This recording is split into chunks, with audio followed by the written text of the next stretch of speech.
ನಮಸ್ಕಾರ ನಮ್ಮೆಲ್ಲ ವೀಕ್ಷಕರಿಗೆ ಆತ್ಮೀಯ ಸ್ವಾಗತ ಮುಖಾಮುಖಿ ಕಾರ್ಯಕ್ರಮಕ್ಕೆ. ವೀಕ್ಷಕರೇ, ಇನ್ನೇನು ಶ್ರಾವಣ ಮಾಸ ಆರಂಭವಾಗಲಿದೆ. ಈಗಾಗಲೇ ಕೆಲವೊಂದು ಸಮುದಾಯ ಶ್ರಾವಣ ಮಾಸವನ್ನು ಆಚರಿಸಿಕೊಂಡು ಬರ್ತಾ ಇದೆ. ಯಾಕೆ ಹೇಳಿದ್ದೆ ಅಂದರೆ, ಮುಖ್ಯವಾಗಿ ಇನ್ನು ಮುಂದಿರುವ ದಿನಗಳಲ್ಲಿ ಹಬ್ಬಗಳ ಸಾಲು ಸಾಲು ಹಬ್ಬಗಳ ಆಚರಣೆ ಅಂದಾಗ ಆಚರಣೆಯ ಹಿನ್ನೆಲೆಯಲ್ಲಿ ಇಂದಿನ ದಿನಗಳಲ್ಲಿ ಬಹಳ ವ್ಯತ್ಯಾಸಗಳು ಆಗ್ತಾಯಿವೆ. ಅದರಲ್ಲೂ ಮುಖ್ಯವಾಗಿ ಎಲ್ಲ ಆಚರಣೆಗಳಲ್ಲೂ ವಿಜೃಂಭಣೆ ಮತ್ತು ಅತಿರೇಕದ ಆಚರಣೆಗಳು ಹೆಚ್ಚಾಗಿ ಪ್ರದರ್ಶಿತಗೊಳ್ತಾ ಇದೆ ಮತ್ತು ಕೇವಲ ಸಂಭ್ರಮಕ್ಕಾಗಿ ಹಬ್ಬಗಳನ್ನು ಆಚರಿಸುವುದು ಎನ್ನುವಂಥ ಮಟ್ಟಿನಲ್ಲಿಯೂ ಕೂಡ ಭಕ್ತ ಬಾಂಧವರು ಚಿಂತಿಸ್ತಾ ಇದ್ದಾರೆ. ಈ ಹಿನ್ನೆಲೆಯಲ್ಲಿ ನಾವು ಗಮನಿಸಿದಾಗ ಹಬ್ಬಗಳ ಪ್ರಾಮುಖ್ಯತೆಗಳು ಏನು, ಹಬ್ಬಗಳ ಮಹತ್ವಗಳೇನು, ಹಬ್ಬಗಳ ಮೂಲಕ ಪಾರಮಾರ್ಥಿಕವಾದಂಥ ಸತ್ಯವನ್ನು ಪಡೆಯೋದು ಹೇಗೆ, ಜೀವನವನ್ನು ಪಾವನಗೊಳಿಸುವುದು ಹೇಗೆ ಮತ್ತು ದೇವರ ಅನುಗ್ರಹಕ್ಕೆ ಪಾತ್ರರಾಗುವುದು ಹೇಗೆ, ಆಚರಣೆ ಯಾವ ರೀತಿಯಲ್ಲಿ ಇರಬೇಕು, ಸನಾತನ ಧರ್ಮದ ಮೌಲ್ಯಗಳು, ಸನಾತನ ಧರ್ಮದ ತತ್ವಗಳ ಆಧಾರದಲ್ಲಿ ಆಚರಣೆಗಳು ನಡೆಯಬೇಕು. ಆಚರಣೆಗಳನ್ನು ಬಹಳ ಸನಾತನ ಸಂಸ್ಕೃತಿಯ ಆಧಾರದ ಮೇಲೆ ಮತ್ತು ಸನಾತನ ಧರ್ಮ ಹೇಳಿಕೊಟ್ಟಂಥ ಮಾರ್ಗದಲ್ಲಿ ಆಚರಿಸಿದರೆ ಸಿಗುವಂಥ ಲಾಭಗಳೇನು, ಎಲ್ಲ ವಿಚಾರಗಳ ಬಗ್ಗೆ ನಮ್ಮೊಂದಿಗೆ ಮಾಹಿತಿಯನ್ನು ಹಂಚಿಕೊಳ್ಳಲಿಕ್ಕೆ ಮತ್ತು ಹಬ್ಬಗಳ ಮಹತ್ವವನ್ನು ತಿಳಿಸಲಿಕ್ಕೆ ನಮ್ಮೊಂದಿಗಿದ್ದಾರೆ ವಿಚಾರ ಪಾರದರ್ಶರು, ಧಾರ್ಮಿಕ ಚಿಂತಕರು ಹಾಗೂ ಲೇಖಕರು. ಧರ್ಮಗಳ ಬಗ್ಗೆ, ಆಚರಣೆಗಳ ಬಗ್ಗೆ ಮತ್ತು ಸಂಸ್ಕೃತಿಯ ಬಗ್ಗೆ ಅಪಾರವಾದಂಥ ಜ್ಞಾನವನ್ನು ಹೊಂದಿರುವಂಥ ಶ್ರೀಯುತ ನಟರಾಜ್ ಪರ್ಕಳ ಅವರು ನಮ್ಮ ಜೊತೆಗಿದ್ದಾರೆ. ಬನ್ನಿ, ಅವರಿಗೆ ನಮ್ಮ ವಾಹಿನಿಯ ಮೂಲಕ ವೀಕ್ಷಕ ಬಾಂಧವರೆಲ್ಲರ ಪರವಾಗಿ ಮತ್ತು ಸಮಸ್ತ ಆಸ್ತಿಕ ಬಾಂಧವರ ಪರವಾಗಿ ಈ ಕಾರ್ಯಕ್ರಮಕ್ಕೆ ಪ್ರೀತಿಯ ಸ್ವಾಗತವನ್ನು ಕೋರ್ತಾ ಇದ್ದೇವೆ. ಸರ್, ಆತ್ಮೀಯವಾದಂಥ ಸ್ವಾಗತ ಕಾರ್ಯಕ್ರಮಕ್ಕೆ. ಮೊದಲಾಗಿ ಹಬ್ಬಗಳ ಆಚರಣೆ. ಈ ಹಬ್ಬಗಳ ಆಚರಣೆಯ ಉದ್ದೇಶಗಳು ಏನು? ಸಾಮಾಜಿಕ ಶುಚಿತ್ವದ ಭಾಗವಾಗಿ ಹಬ್ಬಗಳನ್ನು ಆಚರಿಸಲಾಗ್ತಾ ಇದೆಯೋ ಅಥವಾ ಕೇವಲ ಸಂಭ್ರಮ ಸಡಗರಕ್ಕೆ ಮತ್ತು ಮನಃಶಾಂತಿಗಾಗಿ ಹಬ್ಬಗಳನ್ನು ಆಚರಿಸಲಾಗ್ತಾ ಇದೆಯೋ ಅಥವಾ ಹಬ್ಬಗಳ ಮೂಲಕ ಪಾರಮಾರ್ಥಿಕವಾದ ಸತ್ಯವನ್ನು ಅರಿಯುವಂಥ ಒಂದು ವಿಚಾರವನ್ನು ಮುಂದಿಟ್ಟು ಆಚರಿಸಿಕೊಳ್ತಾ ಇದ್ದೇವೆಯೋ, ಮತ್ತು ಏನೋ ಹಿಂದೆ ಹಾಕಿಕೊಟ್ಟಿದ್ದಾರೆ ನಮ್ಮ ಆಡುಭಾಷೆಯಲ್ಲಿ ಹರಕೆ ಸಂದಾಯ ಅನ್ನುವಂಥ ನೆಲೆ. ಆ ಹರಕೆ ಸಂದಾಯದ ನೆಲೆಯಲ್ಲಿ ಆಚರಣೆ ಮಾಡೋದು ಸೂಕ್ತವೇ? ಏನು ಸೂಕ್ತ ಮತ್ತು ಯಾಕೆ, ಉದ್ದೇಶ ಏನು, ತಿಳಿಸಿ. ನೀವು ಕೇಳಿದ ಪ್ರಶ್ನೆಗೆ ಹಬ್ಬ ಹರಿದಿನಗಳಂತ ಹೇಳುವಂಥದ್ದು ನಮ್ಮ ಸನಾತನ ಧರ್ಮದಲ್ಲಿ ಬಂದಂಥ ಒಂದು ಪರಂಪರೆ. ಇದು ನಿನ್ನೆ ಇವತ್ತು ನಾಳೆ ಆಚರಿಸುವಂಥದ್ದಲ್ಲ, ಅಥವಾ ನಿನ್ನೆ ಇವತ್ತಿನ ಜನಾಂಗದವರು ಕೂಡ ಇದನ್ನು ಅನುಸರಿಸಿಕೊಂಡು ಬಂದದ್ದಲ್ಲ. ಯಾವತ್ತು ಈ ಸನಾತನ ಧರ್ಮ ಅಂತ ಹೇಳುವಂಥದ್ದು ಪ್ರಾರಂಭ ಆಯಿತು, ಆವತ್ತಿನಿಂದ ಇವತ್ತಿನವರೆಗೂ ಈ ಪರಂಪರೆ ಅಂತ ಹೇಳುವಂಥದ್ದು ಇನ್ನು ಮುಂದೆಯೂ ಕೂಡ ಈ ಸನಾತನ ಧರ್ಮೀಯರಲ್ಲಿ ಇದು ಮುಂದುವರೆದುಕೊಂಡು ಹೋಗುವಂತಹ ಒಂದು ವಿಶೇಷವಾದಂತಹ ಶಿಸ್ತುಬದ್ಧವಾದಂತಹ ಒಂದು ವಿಚಾರವಾಗಿದೆ. ಮುಖ್ಯವಾಗಿ ನಾವು ಸನಾತನ ಧರ್ಮ ಅಂತ ಹೇಳ್ತೇವೆ. ಸನಾತನ ಧರ್ಮ ಅಂದರೆ ಏನು? ಇದನ್ನು ನಾವು ಮುಖ್ಯವಾಗಿ ತಿಳ್ಕೊಳ್ಬೇಕು. ಸನಾತನ ಧರ್ಮ ಅಂತ ಹೇಳಿದರೆ ಈ ಧರ್ಮಕ್ಕೆ ಯಾವುದೇ ಕೂಡ ಡೇಟ್ ಆಫ್ ಬರ್ತ್ ಅಂತ ಹೇಳುವಂಥದ್ದಿಲ್ಲ, ಯಾವತ್ತು ಹುಟ್ಟಿತ್ತು ಅಂತ ಹೇಳುವಂಥದ್ದಿಲ್ಲ. ಈ ಹುಟ್ಟು ಅಂತ ಹೇಳುವುದಕ್ಕೆ ಸಾವು ಅಂತ ಹೇಳುವಂಥದ್ದು ಅದು ಇದ್ದೇ ಇರ್ತದೆ, ಅದು ಸರ್ವವಿದಿತ, ಅದು ಎಲ್ರಿಗೂ ಗೊತ್ತಿರುವಂಥ ವಿಚಾರ. ಹಾಗಾದರೆ ಹುಟ್ಟಿಲ್ಲದಕ್ಕೆ ಸಾವು ಅಂತ ಹೇಳುವಂಥದ್ದು ಇಲ್ಲ. ಹಾಗೆ ಈ ಸನಾತನ ಧರ್ಮಕ್ಕೆ ಕೂಡ ಸಾವು ಅಂತ ಹೇಳುವಂಥದ್ದು ಇಲ್ಲ. ಯಾಕಂದರೆ ಇದು ಯಾವತ್ತು ಈ ಪ್ರಪಂಚವು ಸೃಷ್ಟಿಸಲ್ಪಟ್ಟಿತು ಆವತ್ತೇ ಈ ಧರ್ಮವು ಕೂಡ ಸೃಷ್ಟಿಸಲ್ಪಟ್ಟಿತು ಎಂಬುದನ್ನು ನಾವು ಮುಖ್ಯವಾಗಿ ತಿಳಿದುಕೊಳ್ಬೇಕು. ಈಗ ಈ ಪ್ರಪಂಚ ಸೃಷ್ಟಿಯಾದ ಮೇಲೆ ಅನೇಕ ಧರ್ಮಗಳು ಹುಟ್ಟಿದ್ದಾವೆ. ನಾವು ಕ್ರಿಸ್ತ ಪೂರ್ವ, ಕ್ರಿಸ್ತ ನಂತರ, ಕ್ರಿಸ್ತ ಶತಕ ನಂತರ, ಹೀಗೆ ಪ್ರತಿಯೊಂದು ಧರ್ಮವು ಇತರ ಧರ್ಮಗಳು ಹುಟ್ಟಿದಕ್ಕೆ ಒಂದು ಕಾರಣ, ಒಂದು ಸಂದರ್ಭ, ಅದಕ್ಕೊಂದು ದಿನಾಂಕ ಅಂತ ಹೇಳುವಂಥದ್ದು ಇರ್ತದೆ. ಮತಗಳು ಹುಟ್ಟುಕೊಂಡಾಗ. ಆದರೆ ಈ ಸನಾತನ ಧರ್ಮಕ್ಕೆ ಇವು ಯಾವುದೂ ಕೂಡ ಇಲ್ಲ. ಅಂದರೆ ಯಾವತ್ತು ಈ ಪ್ರಪಂಚ, ಈ ಜಗತ್ತು ಸೃಷ್ಟಿಯಾಯಿತು ಅವತ್ತಿನಿಂದ ಈ ಧರ್ಮ ಅಂತ ಹೇಳುವಂಥದ್ದು ನಾವು ಅನುಸರಿಸಿಕೊಂಡು ಬಂದಿದ್ದೇವೆ. ಈ ಧರ್ಮ ಅಂತ ಹೇಳುವಂಥದ್ದು ಇದೆ. ಅಂದರೆ ಈ ಇತರ ಧರ್ಮಗಳು ಹುಟ್ಟುವ ಮೊದಲು ಕೂಡ ಅವರು ಸನಾತಿಗಳ ಆಗಿದ್ದಾರೆ ಎಂಬುದನ್ನು ನಾವು ಈ ಮೂಲಕ ನಾವು ಅದನ್ನು ಪ್ರಸ್ತುತಪಡಿಸಬಹುದು, ಅಥವಾ ನಂಬಿಕೆಯನ್ನು ಖಂಡಿತವಾಗಿಯೂ ವ್ಯಕ್ತಪಡಿಸಲಿಕ್ಕೆ ಸಾಧ್ಯ ಉಂಟು. ಹಾಗಾದರೆ ಈ ಎಲ್ಲ ವಿಚಾರಗಳನ್ನು, ಅಂದರೆ ಇದನ್ನು ಉಳಿಸಿ ಬೆಳೆಸುವುದಕ್ಕೆ ನಮ್ಮ ಧರ್ಮ ಅಂತ ಹೇಳುವಂಥದ್ದು ಯಾಕೆ ಬಂತು? ಧರ್ಮ ಅಂತ ಹೇಳುವಂಥದ್ದು ಒಂದು ಮನುಷ್ಯನ ಜೀವನ ಪದ್ಧತಿ. ಒಬ್ಬ ಮನುಷ್ಯನಿಗೆ ಒಂದು ದೇಹದಲ್ಲಿ ನರನಾಡಿಗಳು ಇದ್ದ ಹಾಗೆ. ಆ ನರನಾಡಿಗಳಿಂದ ಅನೇಕ ನಮಗೆ ಪ್ರಯೋಜನ ಉಂಟು, ಅನೇಕ ಅಂಗಗಳಿಗೆ ಅವು ಕೆಲಸ ಕಾರ್ಯಗಳನ್ನು ಮಾಡಿಕೊಳ್ಳಲಿಕ್ಕೆ ಅನುಕೂಲ ಆಗ್ತದೆ. ಹಾಗೆ ನಮ್ಮ ಈ ಜೀವನ ಅಂತ ಹೇಳುವ ಒಂದು ಪದ್ಧತಿಯಲ್ಲಿ ನಾವು ಚೆನ್ನಾಗಿ ಜೀವಿಸಲಿಕ್ಕೆ, ಅದು ಕೂಡ ಒಂದು ಸಂತೋಷದಾಯಕವಾದಂತಹ ಜೀವನವನ್ನು ಪಡೆದುಕೊಳ್ಳಲಿಕ್ಕೆ ಈ ಹಬ್ಬ ಹರಿದಿನಗಳು ಕೂಡ ಅದು ಒಂದು ಸಹಾಯಕವಾಗಿರ್ತದೆ. ಕೇವಲ ನಾವು ಉಪಜೀವನವನ್ನು ನಡೆಸುವುದಕ್ಕೆ ಅನೇಕ ಕೆಲಸ ಕಾರ್ಯಗಳನ್ನು ಮಾಡ್ತೇವೆ, ಆದರೆ ಇದರಿಂದ ಸಂಜೆ ಹೊತ್ತು ಬಂದಾಗ ಬಹಳಷ್ಟು ನಾವು ಏನು ಸುಸ್ತಾಗುವಂಥದ್ದು, ಏನು ಬೇಸರ ವ್ಯಕ್ತಪಡಿಸುವಂಥದ್ದು ಇವೆಲ್ಲ ಇದ್ದೇ ಇರ್ತದೆ. ಆದರೆ ಇವೆಲ್ಲವನ್ನು ಹೊರತುಪಡಿಸಿ ನಮ್ಮ ಯಾವುದೋ ಒಂದು ನೈತಿಕವಾದಂತಹ ಮೌಲ್ಯವನ್ನು ಹೆಚ್ಚಿಸಿಕೊಳ್ಳುವುದಕ್ಕಾಗಿ ಮತ್ತು ಜೀವನ ಪದ್ಧತಿಯಲ್ಲಿ ನಾವು ಜೀವನೋತ್ಸಾಹವನ್ನು ಪಡೆದುಕೊಳ್ಳುವುದಕ್ಕೆ ಈ ಹಬ್ಬ ಹರಿದಿನಗಳು ನಮಗೆ ಸಹಾಯವಾಗುತ್ತದೆ. ಅಷ್ಟೇ ಸಾಕೆ? ಅಷ್ಟು ಸಾಕಾಗುವುದಿಲ್ಲ. ಇದು ನಮಗೆ ಜೀವನೋತ್ಸವ, ಮನುಷ್ಯನು ಚೆನ್ನಾಗಿ ಬದುಕುವುದಕ್ಕೆ ಇದು ನಮಗೆ ಒಂದು ಉತ್ತಮವಾದಂತ ಒಂದು ವಿಚಾರವಾಗಿ, ಲೌಕಿಕವಾದ ಆನಂದ, ಲೌಕಿಕವಾಗಿ ಆನಂದ. ಬಟ್ ಅಲೌಕಿಕವಾಗಿಯೂ ಕೂಡ ಹಬ್ಬಗಳಿಗೆ ಮಹತ್ವ ಈ ದೇಹ ಅಂತ ಹೇಳುವಂಥದ್ದು ಇರುವಾಗ ನಾವು ಲೌಕಿಕ ಆನಂದವನ್ನು ಪಡ್ಕೊಳ್ಳೇಬೇಕಾಗ್ತದೆ. ಯಾಕಂದ್ರೆ ಈ ದೇಹವನ್ನು ಪಡೆಯುವುದಕ್ಕಾಗಿ ದೇಹಕ್ಕೆ ಈ ಆನಂದವು ಅತ್ಯಂತ ಮುಖ್ಯ. ಸಾಮಾನ್ಯ ಎಲ್ಲಾ ಜನರು ಕೂಡ ಪಡ್ಕೊಳ್ಳುವಂಥದ್ದು ಈ ಲೌಕಿಕವಾದಂತಹ ಇಂದ್ರಿಯ ಜನ್ಯವಾದಂತಹ ಒಂದು ಸುಖವನ್ನೇ ಪಡ್ಕೊಳ್ಳುವಂಥದ್ದು. ಆದರೆ ಈ ದೇಹವನ್ನು ಕಾಪಾಡುವುದಕ್ಕಾಗಿಯೂ ಅಥವಾ ಮುಂದೆ ನಮ್ಮ ಸನಾತನ ಧರ್ಮದಲ್ಲಿ ಹೇಳಿದಾಗೆ ಆ ಹುಟ್ಟು, ಸಾವು, ಪುನರ್ಜನ್ಮ, ಪಾಪ, ಪುಣ್ಯ ಇವುಗಳೆಲ್ಲವೂ ಕೂಡ ಇದ್ದಾಗ ನಾವು ಇಂತಹ ಒಂದು ಹಬ್ಬ ಹರಿದಿನಗಳನ್ನು, ಧರ್ಮವನ್ನು ಈ ತನ್ಮೂಲಕ ಆಚರಿಸುವುದು ಅತ್ಯಂತ ಸೂಕ್ತವಾಗಿದೆ ಎಂಬುದನ್ನು ನಮ್ಮ ಋಷಿಮುನಿಗಳು ಕಂಡುಕೊಂಡದ್ದು. ಇದನ್ನು ನಾವು ಸಾಮಾನ್ಯರಾದಂಥ ನಾನು ಹೇಳಿದರೆ ಅದಕ್ಕೆ ಬೆಲೆ ಬರಲಿಕ್ಕಿಲ್ಲ. ನಾವು ಏನು ಹಿಂದೆ ಋಷಿಮುನಿಗಳು ನಮಗೆ ಮಾರ್ಗದರ್ಶನವನ್ನು ಇಟ್ಟಿದ್ದಾರೆ ಅವಕ್ಕೆ ಅನುಗುಣವಾಗಿ ನಡೆದುಕೊಂಡು ಹೋಗುವುದು ನಮ್ಮ ಧರ್ಮವೂ ಆಗಿರ್ತದೆ, ಬದ್ಧತೆಯೂ ಆಗಿರ್ತದೆ. ಹಿಂದೆ ನಾವು ಈಗ ಏನು ಸಂವಿಧಾನ ಅಂತ ನಾವು ಮಾಡಿಕೊಂಡು ಸಂವಿಧಾನ ಪ್ರಕಾರ ನಾವು ಜೀವನವನ್ನು ಅಥವಾ ನಮ್ಮ ಈ ಸರ್ಕಾರ ನಡೆಸಿಕೊಂಡು ಹೋಗ್ತದೆ, ಹಾಗೆ ಈ ಧರ್ಮ ಅಂತ ಹೇಳುವಂಥ ಒಂದು ಸಂವಿಧಾನವನ್ನು ರಚಿಸಿದವರು ಋಷಿಮುನಿಗಳು. ಹೇಗೆ ನಾವು ಇರಬೇಕು, ಹೇಗೆ ಜೀವನವನ್ನು ಮಾಡಬೇಕು ಇತ್ಯಾದಿಗಳ ವಿಚಾರವನ್ನು ನಮಗೆ ಋಷಿಮುನಿಗಳು ಅದನ್ನು ತಿಳಿಸಿಕೊಟ್ಟಿದ್ದಾರೆ. ಅದನ್ನು ನಾವು ಚಾಚೂ ತಪ್ಪದೆ ಅನುಸರಿಸಿಕೊಂಡು ಹೋಗುವುದರಿಂದ ನಮ್ಮ ಜೀವನ ಅಂತ ಹೇಳುವಂಥದ್ದು ಅತ್ಯುನ್ನತ ಮಟ್ಟದಲ್ಲಿ ಒಳ್ಳೆಯ ರೀತಿಯಲ್ಲಿ ನಡೆದುಕೊಂಡು ಹೋಗಲಿಕ್ಕೆ ಇದರಿಂದ ನಮಗೆ ಸಹಾಯವಾಗುತ್ತದೆ. ಬಟ್ ಇದರಲ್ಲಿರುವಂಥ ಅಲೌಕಿಕ ಅನುಭವಗಳೇನು ಮತ್ತು ಪಾರಮಾರ್ಥಿಕ ಸತ್ಯಗಳನ್ನು ಅರಿಯುವಂಥ ಪ್ರಯತ್ನಗಳು ಹೇಗೆ ಆಗಬೇಕು ಅಂದರೆ, ಈಗ ಇದು ತಾವು ಹೇಳಿದ ಎಲ್ಲ ವಿಚಾರಗಳು ಲೌಕಿಕವಾದದ್ದು. ಹೌದು. ಅಂದರೆ ಶಂಕರಾಚಾರ್ಯರು ಏನು ಹೇಳಿದ್ದಾರಂದ್ರೆ, ಹೆಚ್ಚಾಗಿ ಜನರು ತೋರುವ ಸತ್ಯವನ್ನೇ ನಂಬುವುದು, ಹಾಗೆ ತೋರದ ಸತ್ಯವನ್ನು ಯಾರೂ ನಂಬುವುದಿಲ್ಲ. ನಾವೊಂದು ವಸ್ತು ಇಲ್ಲಿ ಇದೆ ಅಂತ ಹೇಳಿದಾಗ ಅವರು ನಂಬ್ತಾರೆ, ಯಾಕಂದ್ರೆ ಅದು ಕಣ್ಣಿಗೆ ಕಾಣ್ತದೆ. ನಮ್ಮ ಬೆನ್ನ ಹಿಂದೆ ಬಹಳಷ್ಟು ವಸ್ತುಗಳಿವೆ, ಆದರೆ ನಮಗೆ ಕಾಣಿಸುವುದಿಲ್ಲ. ಆದರೆ ಯಾರಾದರೂ ನಿನ್ನ ಬೆನ್ನ ಹಿಂದೆ ಈ ರೀತಿಯಾದ ಒಂದು ವಸ್ತು ಉಂಟು ಅಂತ ಹೇಳಿದರೆ ಆಗ ನಾನು ನಂಬಲಿಕ್ಕೆ ಹೋಗುವುದಿಲ್ಲ, ಯಾಕಂದ್ರೆ ನನಗೆ ಕಣ್ಣಿಗೆ ಕಾಣುವುದಿಲ್ಲ. ಹಾಗಾಗಿ ಪ್ರತ್ಯಕ್ಷವಾಗಿ ಕಾಣುವುದನ್ನು ನಂಬುವ ಜನರಿರುವಾಗ ಈ ಕಾಣದೇ ಇರುವ ವಿಚಾರವನ್ನು ಜನರು ನಂಬುವುದಿಲ್ಲ. ಹಾಗೆ ಈ ಆಧ್ಯಾತ್ಮ ಅಂತ ಹೇಳುವಂಥದ್ದು ನಮ್ಮ ಕಣ್ಣಿಗೆ ಕಾಣುವುದಿಲ್ಲ. ನಮ್ಮ ಆಚರಣೆ ಅಂತ ಹೇಳುವಂಥದ್ದು, ಒಂದು ತೆಂಗಿನ ಮರಕ್ಕೆ ಉದಾಹರಣೆ ಹೇಳುವುದಾದ್ರೆ, ನಾವು ಅದರಲ್ಲಿ ಒಳ್ಳೆಯದಾದ ಫಲ ಬರಬೇಕು, ತೆಂಗಿನಕಾಯಿ ನಮಗೆ ಸಿಗಬೇಕು ಅಂತ ಹೇಳುವುದಕ್ಕೆ ನಾವು ಕಟ್ಟೆ ತುಂಬ ನೀರನ್ನು ತುಂಬುತ್ತೇವೆ. ಆದರೆ ಒಂದೆರಡು ದಿನ ಬಿಟ್ಟು, ಒಂದು 10 ದಿನ ಬಿಟ್ಟು ನಾವು ತೆಂಗಿನ ಮರ ನೋಡಿದರೆ ಅಲ್ಲಿ ಫಲ ಬರಲಿಕ್ಕೆ ಸಾಧ್ಯವಿಲ್ಲ. ಅದು ಪ್ರತ್ಯಕ್ಷವಾಗಿ ನಾವು ಕಾಣುವಂಥದ್ದು. ಹಾಗಾದರೆ ಇದರಲ್ಲಿ ಎಷ್ಟು ನೀರು ಹಾಕಿದ್ರು ಇದರಲ್ಲಿ ಫಲ ಬರುವುದಿಲ್ಲ ಅಂತ ಹೇಳಿ ನೀರು ಹಾಕುವುದನ್ನು ನಾವು ಕಡಿಮೆ ಮಾಡಿದಾಗ ಅಥವಾ ಬಿಟ್ಟಾಗ ಮತ್ತೊಂದು ವರ್ಷದ ನಂತರ ಅದರಲ್ಲಿ ಚೆನ್ನಾಗಿ ಫಲ ಬರಲಿಕ್ಕೆ ಪ್ರಾರಂಭ ಆಗ್ತದೆ. ಆಗ ನಮ್ಮ ಮನಸ್ಸಿಗೊಂದು ಜಿಜ್ಞಾಸೆ, ಸಂಶಯ ಬರ್ತದೆ, ಅಯ್ಯೋ ನಾನು ನೀರು ಹಾಕುವಾಗೆಷ್ಟು ಫಲ ಬರಲಿಲ್ಲ, ನೀರು ಹಾಕುವುದನ್ನು ಬಿಟ್ಟಾಗ ಇದರಲ್ಲಿ ಬಹಳಷ್ಟು ಫಲ ಬಂತು ಅಂತ. ಈ ಆತ್ಮ ಅಂತ ಹೇಳುವಂಥದ್ದು ಕೂಡ ಅದೇ ರೀತಿಯಾದಂಥ ಫಲವನ್ನು ಕಾಣುವಂಥದ್ದು. ಅಂದರೆ ನಾವು ಧರ್ಮವನ್ನು ಆಚರಿಸಿದಾಗ ತಕ್ಷಣ ಅದು ಫಲ ಕೊಡುವುದಿಲ್ಲ, ಆದರೆ ಅದರ ಫಲ ಅಂತ ಹೇಳುವಂಥದ್ದು ಮತ್ತೆ ಇನ್ನೆಂದಾದರೂ ಮತ್ತೊಂದು ದಿನ. ಯಾಕಂದರೆ ಭಗವದ್ಗೀತೆಯಲ್ಲಿ ಶ್ರೀಕೃಷ್ಣ ಕೂಡ ಅದೇ ಮಾತನ್ನು ಹೇಳಿದ್ದೇನೆ. ಹೆಚ್ಚಾಗಿ ಜನರು ಭಗವದ್ಗೀತೆಯ ಬಗ್ಗೆ ಸ್ವಲ್ಪ ಜ್ಞಾನ ಉಳ್ಳವರೇ. ಅವನು ಏನು ಹೇಳಿದ್ದಾನೆ, ಅಲ್ಲಿ ಧರ್ಮರಾಜನ ಮಾತನ್ನು ಅನುಸರಿಸಿ ಅಲ್ಲಿ ಅರ್ಜುನ ಯುದ್ಧಕ್ಕೆ ಬಂದಂಥ ಸಂದರ್ಭದಲ್ಲಿ ಅಗಾಧವಾದಂಥ ವಿಸ್ತಾರವಾದಂಥ ಸೈನ್ಯ, ಎಲ್ಲಿ ನೋಡಿದರಲ್ಲಿ ಗುರು ಹಿರಿಯರು, ತನ್ನ ಜೊತೆಗಾತಿಗಳು, ತನ್ನ ಸ್ನೇಹಿತರು, ಅಪಾರ ಪ್ರಜಾವರ್ಗವೇ ಇರ್ತದೆ. ಆಗ ಅವನಿಗೆ ಸಹಜವಾಗಿ ಅನ್ನಿಸ್ತದೆ, ಇವರ ಮೇಲೆ ನಾನು ಬಾಣ ಹುಡುವುದು ಹೇಗೆ ಅಂತ. ಆಗ ಅಲ್ಲಿ ಪ್ರಶ್ನೆ ಮಾಡ್ತಾನೆ ಅನೇಕ ವಿಚಾರಗಳಲ್ಲಿ. ಅದರಲ್ಲಿ ಒಂದು ಮಾತು ಕೇಳ್ತಾನೆ, ಕೃಷ್ಣ ಹೇಳುವುದನ್ನು ನೀನು ಯೋಗ ಮಾಡು, ಇದರಿಂದ ನಿನಗೆ ಜ್ಞಾನ ಸಿಗ್ತದೆ.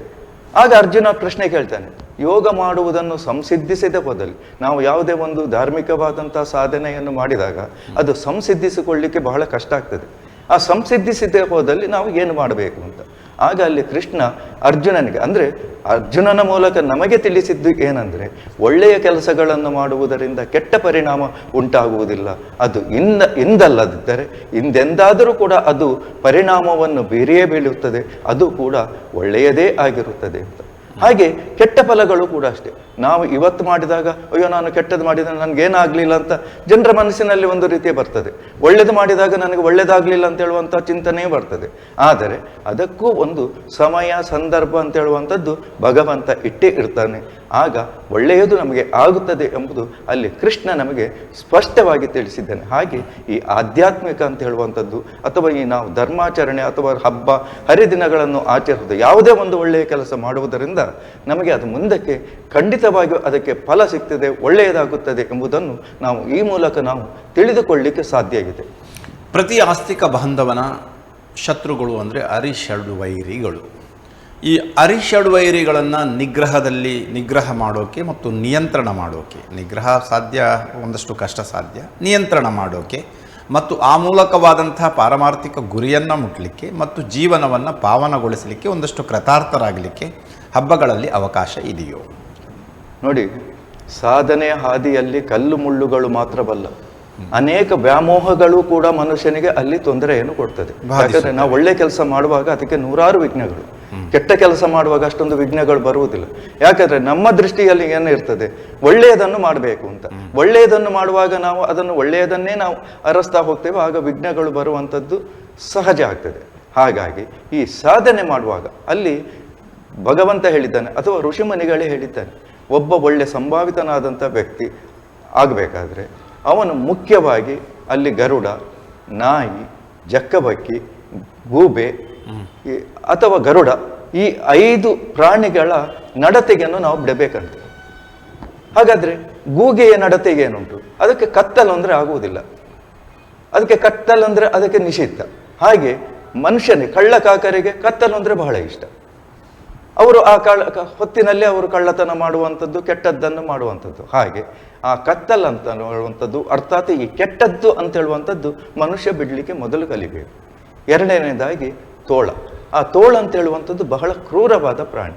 ಅದಕ್ಕೆ ಒಳ್ಳೆಯದು ಕೆಟ್ಟದ್ದು ಅಂತ ಕ್ರೂರತೆ ಬಿಟ್ಟರೆ ಅದಕ್ಕೆ ಮತ್ತಿಗೇನು ಗೊತ್ತಿಲ್ಲ. ಹಾಗೆ ಮನುಷ್ಯ ಅದನ್ನು ಬಿಡಬೇಕು. ಕತ್ತಲು ಅಂತ ಹೇಳುವಂಥದ್ದು ಕೆಟ್ಟತನವನ್ನು ಬಿಡಬೇಕು. ಹಾಗಾದ್ರೆ ನಾಯಿಯ ಉದಾಹರಣೆಯನ್ನು ಯಾಕೆ ಕೊಟ್ಟೆ? ಅದು ದೈನ್ಯತೆಯ ಪ್ರತೀಕ. ಒಬ್ಬ ಮನುಷ್ಯ ಸ್ವಾವಲಂಬಿ ಆಗಿರಬೇಕು, ಸ್ವಾಭಿಮಾನಿ ಆಗಿರ್ಬೇಕಾದ್ರೆ ಅವನಲ್ಲಿ ದೈನ್ಯತೆ ಅಂತ ಹೇಳುವಂಥದ್ದು ಇರಬಾರ್ದು.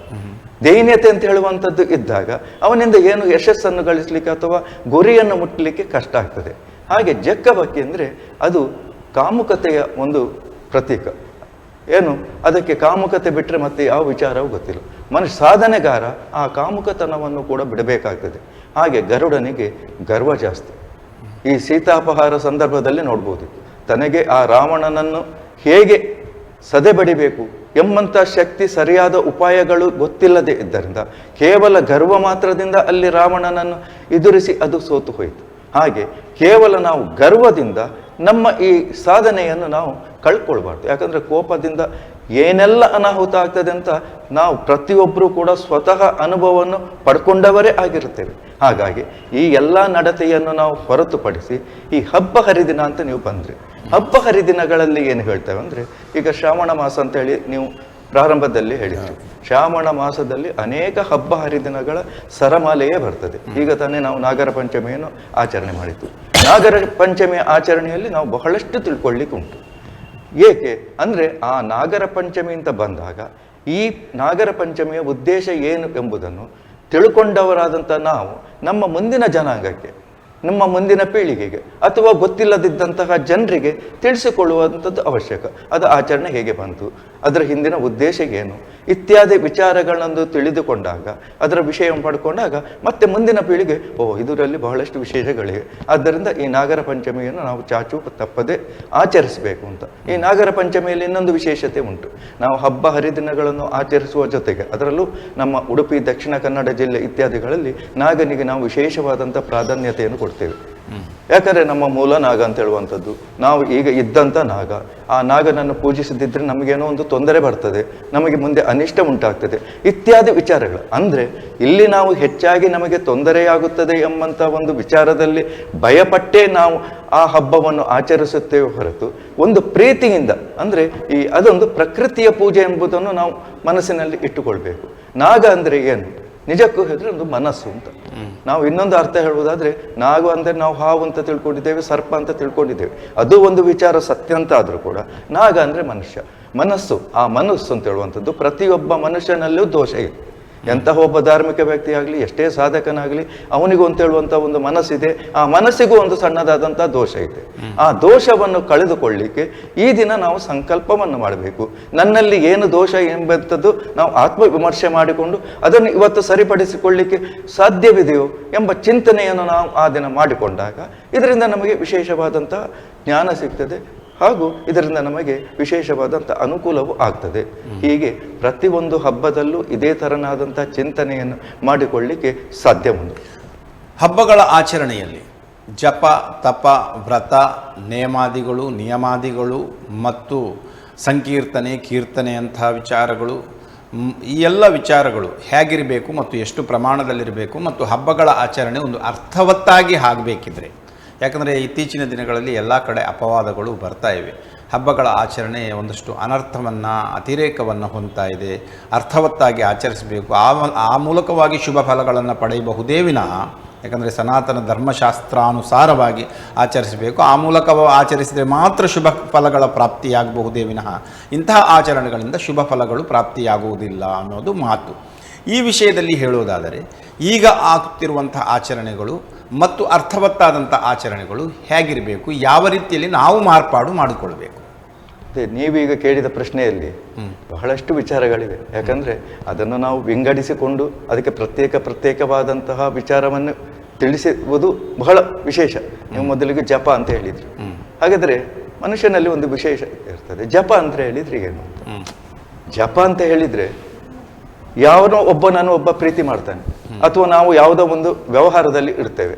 ಹೀಗೆ ಮನುಷ್ಯನ ಮನಸ್ಸಿನಲ್ಲಿ ಏನೋ ಒಂದು ವಿಚಾರಗಳು ತೀವ್ರತೆಯಾಗಿ ಕಾಡ್ತಾ ಇರ್ತದೆ.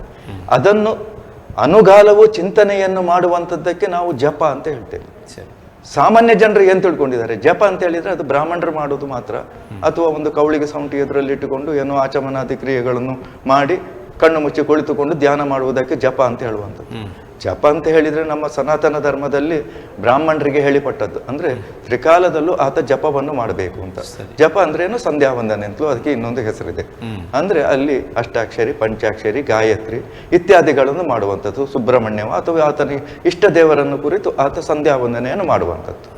ಈ ಜಪ ಮಾಡುವುದರಿಂದ ನೋಡಿ, ಒಂದು ಗಾಯತ್ರಿ ಜಪ ಮಾಡುವುದರಿಂದ ಅದೆಷ್ಟು 34 ಮಂತ್ರಗಳೇನೋ ಇದೆ.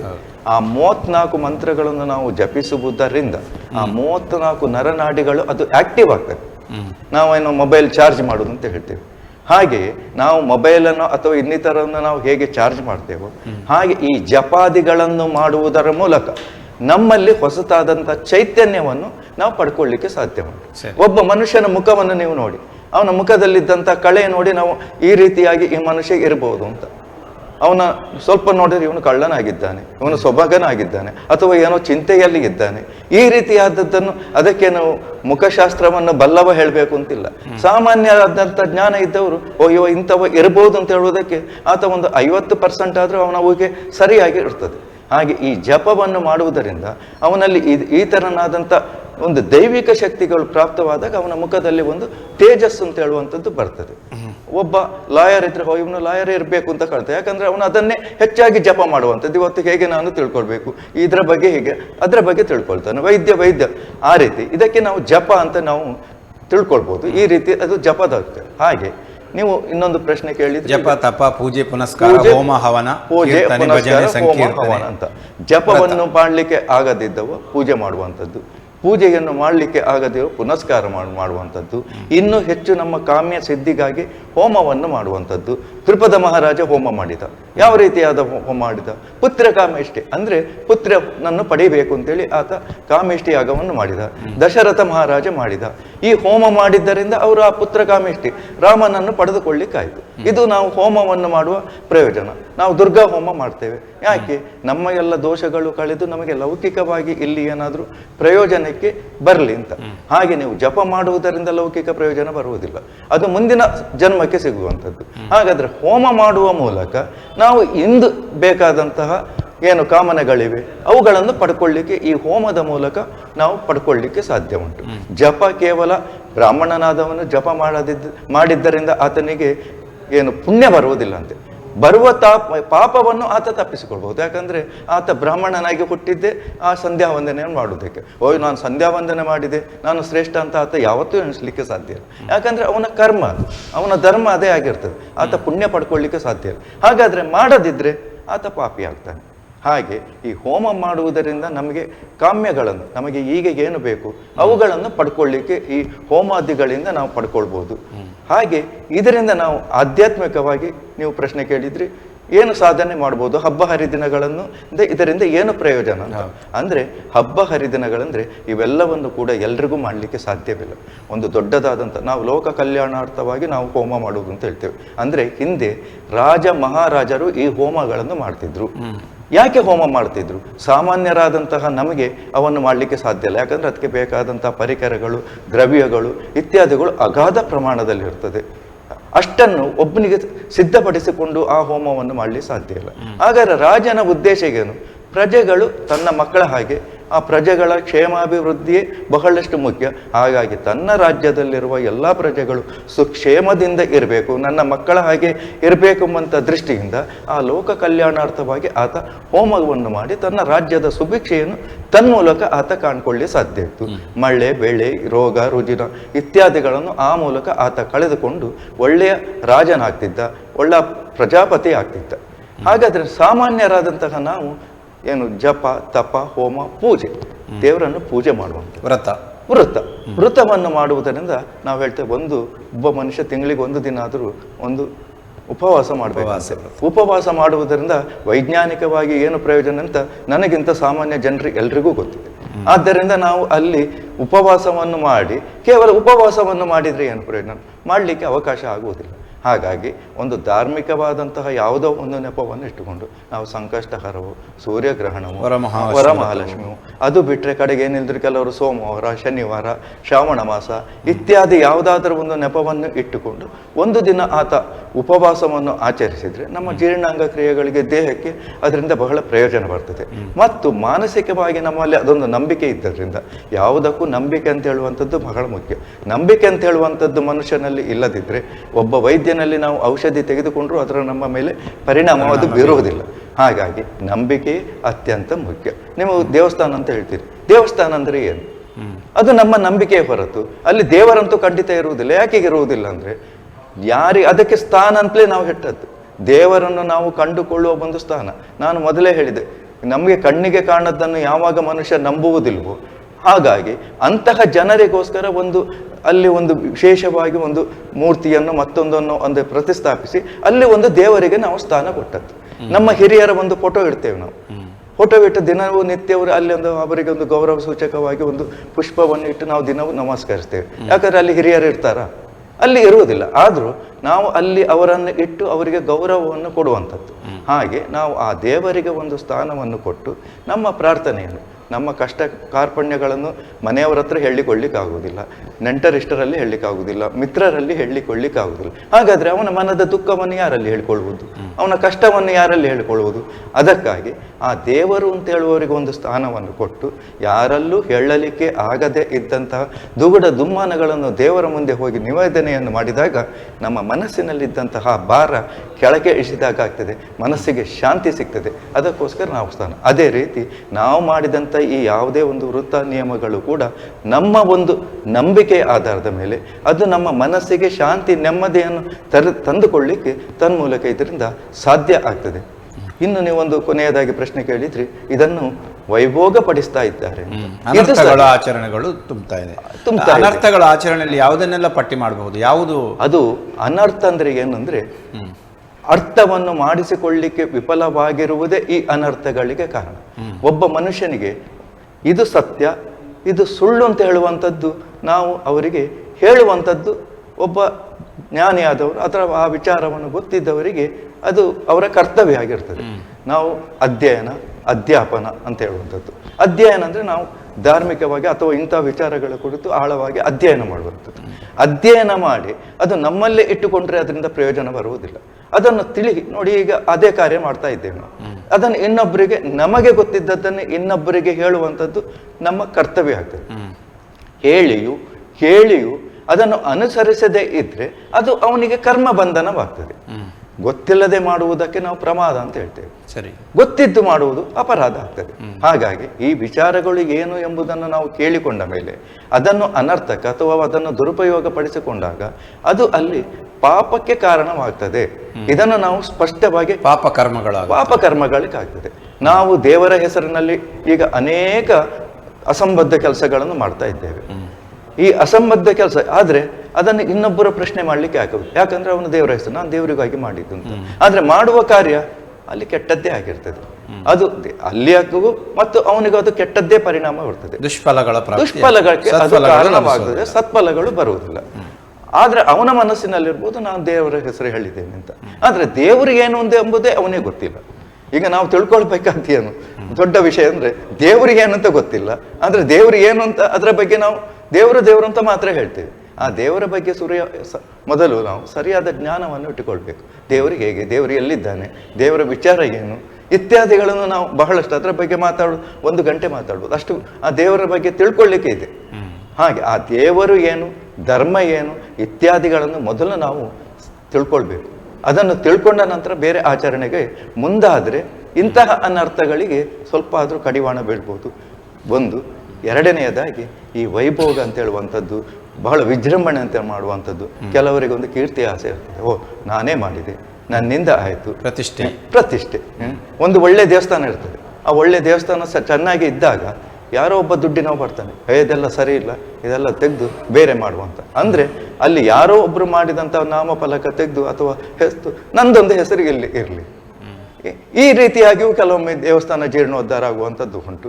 ಅಥವಾ ಒಂದು ದೇವಸ್ಥಾನದ ಯಾವುದೋ ಒಂದು ಭಾಗ, ಅದು ದೇವಸ್ಥಾನ ಆಗಲಿ ಯಾವ ದೈವಸ್ಥಾನ ಆಗಲಿ ಮತ್ತೊಂದೇ, ಈ ರೀತಿಯಾದಂಥ ಮನೋಭಾವನೆ ಬಂದಾಗ ಅಲ್ಲಿ ದೇವರಂತಲ್ಲ, ಅಲ್ಲಿ ನನ್ನದೊಂದು ಹೆಸರು ಇಲ್ಲಿ ಪ್ರತಿಷ್ಠಾಪನೆ ಆಗಲಿ ಅಂತ ಹೇಳುವಂಥದ್ದು. ವಿಜೃಂಭಣೆ ಮಾಡಿದಾಗ ಎಲ್ಲರೂ ನಮ್ಮ ಕಡೆ ನೋಡ್ತಾರೆ ಅಂತ. ಈ ಕೆಲವರು ನೋಡಿ ಕಟ್ಟಿಂಗ್ ಮಾಡ್ತಾರೆ, ಏನೇನೋ ಮಾಡ್ತಾರೆ. ಇನ್ನೊಬ್ರು ಅವನನ್ನು ಎಲ್ರಿಗೂ ಇದು ಯಾವ ತರ ಅಂತ ಅಂದ್ರೆ ತನ್ನನ್ನು ಎಲ್ಲರನ್ನು ತನ್ನ ಕಡೆಗೆ ಆಕರ್ಷಣೆ ಮಾಡಿಕೊಳ್ಳುವಂಥದ್ದು. ಇದು ಅದನ್ನು ನಾವು ಆಧ್ಯಾತ್ಮಿಕ ಅಂತ ಹೇಳುವಂಥದ್ದು ಸಾಧ್ಯ ಇಲ್ಲ. ಅದು ಆಧ್ಯಾತ್ಮಿಕಕ್ಕೆ ಕೊರತೆ, ಕುಂದು. ಹಾಗಾಗಿ ಇಂತಹ ಇದನ್ನು ನಾವು ಒಂದು ರೀತಿಯಾದಂಥ ಪಾಪವೇ ಅವರು ಮಾಡುವಂಥದ್ದು ಅಂತ ನಾವು ತಿಳ್ಕೊಳ್ಬೋದು. ಈ ವಿಜೃಂಭಣೆಯಿಂದ ತೋರ್ಪಡಿಕೆಗೆ ಅವರ ಮನಸ್ಸಿಗೆ ಅದು ನಾನೇನೋ ಬಹಳಷ್ಟು ದೊಡ್ಡ ಕೆಲಸ ಮಾಡಿದೆ ಅಂದರೂ ಅವನ ಹಿಂದೆ ನೂರಾರು ಜನರು ಅವನ ಬಗ್ಗೆ ಒಂದು ಕನಿಕರ ಪಡಬೇಕು ಅಥವಾ ಅವನ ಬಗ್ಗೆ ಏನಾದರೂ ಬೇರೆಯೇ ತಿಳ್ಕೊಳ್ತಾರೆ ವಿನಃ ಅದರಿಂದ ಯಾವುದೇ ರೀತಿಯಾದಂಥ ಪ್ರಯೋಜನ ಖಂಡಿತ ಬರಲಿಕ್ಕೆ ಸಾಧ್ಯ ಇಲ್ಲ.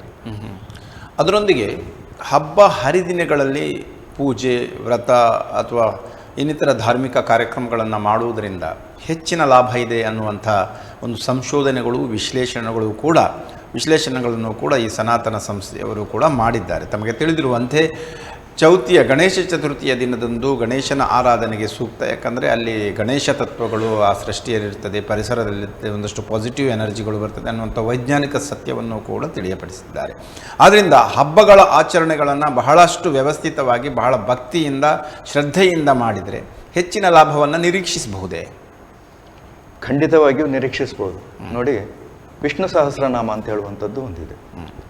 ಅದನ್ನು ಹೇಳಿದರೆ ಅದು ಎಲ್ಲ ನಮ್ಮ ಒಂದು ವಿಚಾರಗಳಿಗೂ ಅದು ಒಂದು ರೀತಿಯಾದಂಥ ದಿವ್ಯ ಔಷಧ ಅಂತೇಳಿ, ವೈಬ್ರೇಷನ್ ಪವರ್. ಯಾಕೆ ಅಂದರೆ ಇದು ಸಾಮಾನ್ಯ ಜನರಿಗೂ ಹೇಳಲಿಕ್ಕೆ ಸಾಧ್ಯ ಉಂಟು ಅಂತ. ಎಲ್ಲ ವೇದ ಮಂತ್ರಗಳನ್ನು ಅದನ್ನು ಅಧ್ಯಯನ ಮಾಡದೆ ಎಲ್ರಿಗೂ ಹೇಳಲಿಕ್ಕೆ ಸಾಧ್ಯವಿಲ್ಲ. ಮಂತ್ರವನ್ನು ಇಂತಹ ಜಾತಿಯವರು ಇಂಥವರೇ ಹೇಳಬೇಕು ಅಂತ ಎಲ್ಲೂ ಹೇಳಲಿಲ್ಲ. ನಾವು ಪುರಾಣಗಳಲ್ಲಿ ನಾವು ವಿಮರ್ಶೆ ಮಾಡಿದರೆ ಇತರ ವಾಲ್ಮೀಕಿ ಯಾರು, ವೇದವ್ಯಾಸ ಯಾರು, ಇವೆಲ್ಲ ವಿಮರ್ಶೆ ಮಾಡ್ಲಿಕ್ಕೆ ಹೋದ್ರೆ ಅಲ್ಲಿ ಬ್ರಾಹ್ಮಣರು ಅಂತ ಬರುವುದಿಲ್ಲ. ಹಾಗಾಗಿ ಇಲ್ಲಿ ನಾವು ಮುಖ್ಯವಾಗಿ ಗಮನಿಸಬೇಕಾದ್ದು ಏನಂದರೆ ಅದನ್ನು ಸರಿಯಾಗಿ ಅಧ್ಯಯನ ಮಾಡಿ ಸುಸ್ಪಷ್ಟವಾಗಿ ಅದನ್ನು ಸ್ಪಷ್ಟವಾಗಿ ನಮಗೆ ಹೇಳಲಿಕ್ಕೆ ಸಾಧ್ಯ. ಯಾಕಂದರೆ ಸ್ವರ ಹಾಕಿ ಅದಕ್ಕೆ ಏರು ಪೇರು ಇಳಿ ಎಲ್ಲ ಇದೆ. ಹಾಗೆ ಸ್ವರ ಹಾಕಿ ಹೇಳಿದಾಗ ಈ ಮಂತ್ರಗಳು ಏನಂದರೆ ಅದು ಒಂದು ರೀತಿಯಾಗಿ ಪ್ರಕೃತಿಯಲ್ಲಿರುವಂಥ ಶಕ್ತಿಯನ್ನು ನಮಗೆ ತಂದು ಕೊಡುವಂಥದ್ದು. ಆಕಾಶವಾಣಿಯಲ್ಲಿ ಕಾರ್ಯಕ್ರಮ ಬಿತ್ತರ ಆಗ್ತದೆ. ಬಿತ್ತರ ಆದದ್ದನ್ನು ಇಲ್ಲಿ ಅದನ್ನು ತೆಗೆದುಕೊಳ್ಳಿ ರಿಸೀವ್ ಮಾಡಿಕೊಳ್ಳಿಕ್ಕೆ ರೇಡಿಯೋ ಅಂತ ಹೇಳುವಂಥ ಸಾಧನ ಇದೆ. ಹಾಗಾದರೆ ಅದು ಬಿತ್ತರ ಆಗುವಲ್ಲೇ ತೊಂದರೆ ಆಯಿತು ಅಂತಾದರೆ ಅದನ್ನು ತೆಗೆದುಕೊಂಡಾಗ ಅಲ್ಲಿ ನಮಗೆ ಅದು ಸ್ಪಷ್ಟತೆ ಬರುವುದಿಲ್ಲ. ಅದೇ ರೀತಿ ಈ ಮಂತ್ರವನ್ನು ಹೇಳುವಾಗ ಅದನ್ನು ನಾವು ಸ್ಪಷ್ಟವಾಗಿ ಹೇಳದಿದ್ದರೆ ಅದರ ಪ್ರಯೋಜನವೂ ನಮಗೆ ಯಾವುದೇ ರೀತಿಯೂ ಆಗುವುದಿಲ್ಲ. ಅದಕ್ಕೆ ಪುರಾಣಗಳಲ್ಲಿ ಕೆಲವು ಕಥೆಗಳು ಉಂಟು, ಅದರಿಂದ ತೊಂದರೆ ಏನಾಯಿತು ಅಂತ. ಹಾಗೆಯೇ ಮುಂದಕ್ಕೆ ಅದರಿಂದ ಏನು ನಮಗೆ ಈ ಲಾಭ ಅಂತ ಹೇಳುವುದಂದರೆ ವಿಷ್ಣು ಸಹಸ್ರನಾಮ ಹೇಳುವುದರಿಂದ ಸಮುದ್ರ ಏನು ಅದನ್ನು ತೊಂದರೆ ಆಗ್ತದಂತಿದ್ದಾಗ ಅಥವಾ ಸಮುದ್ರ ಕೊರತೆ ಬಂತು ಎಲ್ಲೋ ಬಂದು ಆಗ್ತದಂತೆ ಅದನ್ನು ತೆರೆಗಳನ್ನು ಹಿಮ್ಮೆಟ್ಟಿಸುವಂಥದ್ದನ್ನು ಕೂಡ ಈ ವಿಷ್ಣು ಸಹಸ್ರನಾಮ ಪಾರಾಯಣದಿಂದ ಇತ್ತೀಚೆಗೆ ಕಂಡುಕೊಂಡದ್ದು ನೋಡಿದ್ದೇವೆ. ಇತ್ತೀಚೆಗೆ ಅದೇ ರೀತಿಯಾದಂಥ ಕೆಲವು ಸಾಮೂಹಿಕವಾಗಿ ಸಮುದ್ರ ತಟದಲ್ಲಿ ಪ್ರಾರ್ಥನೆ ಆಯಿತು. ಹಾಗೆ ನೀವು ಗಣೇಶನನ್ನು ಉಲ್ಲೇಖ ಮಾಡಿದರೆ ಗಣೇಶನ ಉಲ್ಲೇಖ ಅಂತೇಳಿದರೆ ಗಣೇಶ ಆದಿವಂದಿತ ವಿಘ್ನ ನಿವಾರಕ ಹೀಗೆ ನಾವು ಆತನನ್ನು ಅನೇಕ ವಿಚಾರಗಳಿಂದ ನಾವು ಕಂಡುಕೊಂಡಿದ್ದೇವೆ. ಹಾಗೆ ಗಣೇಶನಲ್ಲಿ 21 ತತ್ವಗಳಿವೆ. ಆ 21 ತತ್ವಗಳು ಕೂಡ ಅದು ನಮಗೆ ಆ ತತ್ವಗಳಿಂದ ಪರಿಣಾಮ ಬೀರಬೇಕಾದ್ರೆ ಆ ಗಣೇಶನ ಮಂತ್ರಗಳನ್ನು ಕೇಳುವುದರಿಂದ ನಾವು ಯಾವುದೇ ಕಾರ್ಯಕ್ರಮವನ್ನು ಮಾಡುತ್ತಿದ್ರೂ ಸುರುಗು ವಿಘ್ನ ನಿವಾರಕನಾದ ಗಣೇಶನ ಸ್ತುತಿಯೊಂದಿಗೆ ಪ್ರಾರಂಭ ಮಾಡುವ ಉದ್ದೇಶವೂ ಕೂಡ ಅದೇ ಆಗಿದೆ. ಅದೇ ರೀತಿ ಈ ಗಣೇಶನ ಚೌತಿ ಅಂತ ಹೇಳುವಂಥದ್ದು ಪ್ರತಿ ತಿಂಗಳು ಬರ್ತದೆ. ಆದರೆ ಇದು ವಿನಾಯಕ ಚೌತಿ ಅಂತ ಹೇಳುವಂಥದ್ದು ವಿಶೇಷವಾದಂಥ ಚೌತಿ. ಆ ದಿನ ನಾವು ಗಣೇಶನ ಕುರಿತು ಎಲ್ಲದಿದ್ದರೆ ನಾವು ಅದರ ಆಚರಣೆಯೇ ಪ್ರತಿ ಇಲ್ಲದಿದ್ದರೆ ಇವತ್ತು ಸರ್ತಿ ಅಲ್ಲದಿದ್ರೆ ಮುಂದಿನ ಸರ್ತಿ ಅಂದರೆ ಮಗದೊಂದು ಸರ್ತಿ ಮಾಡುವ ಅಂತೇಳಿ ನಾವು ಮುಂದಕ್ಕೆ ಹಾಕ್ತೇವೆ. ಹಾಗೆ ಆಗಬಾರ್ದು. ಅದಕ್ಕೋಸ್ಕರ ಒಂದು ವಿಶೇಷವಾದಂತಹ ಚೌತಿ ಅಂತ ಮಾಡಿ ಅದಕ್ಕೊಂದು ವಿಶೇಷವಾದಂಥ ಪ್ರಾಧಾನ್ಯತೆಯನ್ನು ಕೊಟ್ಟಾಗ ಆ ದಿನ ಆದರೂ ಸ್ವಲ್ಪ ಜನರು ಕಡ್ಡಾಯವಾಗಿ ಆ ಹಬ್ಬದಲ್ಲಿ ಅವರು ಭಾಗವಹಿಸಿ ಅದರ ಪ್ರಯೋಜನವನ್ನು ಪಡ್ಕೊಳ್ಬೇಕು ಅಂತ ನಮ್ಮ ಹಿರಿಯರು ಇದನ್ನು ವಿಶೇಷವಾಗಿ ಆಚರಣೆಗೆ ತಂದರು.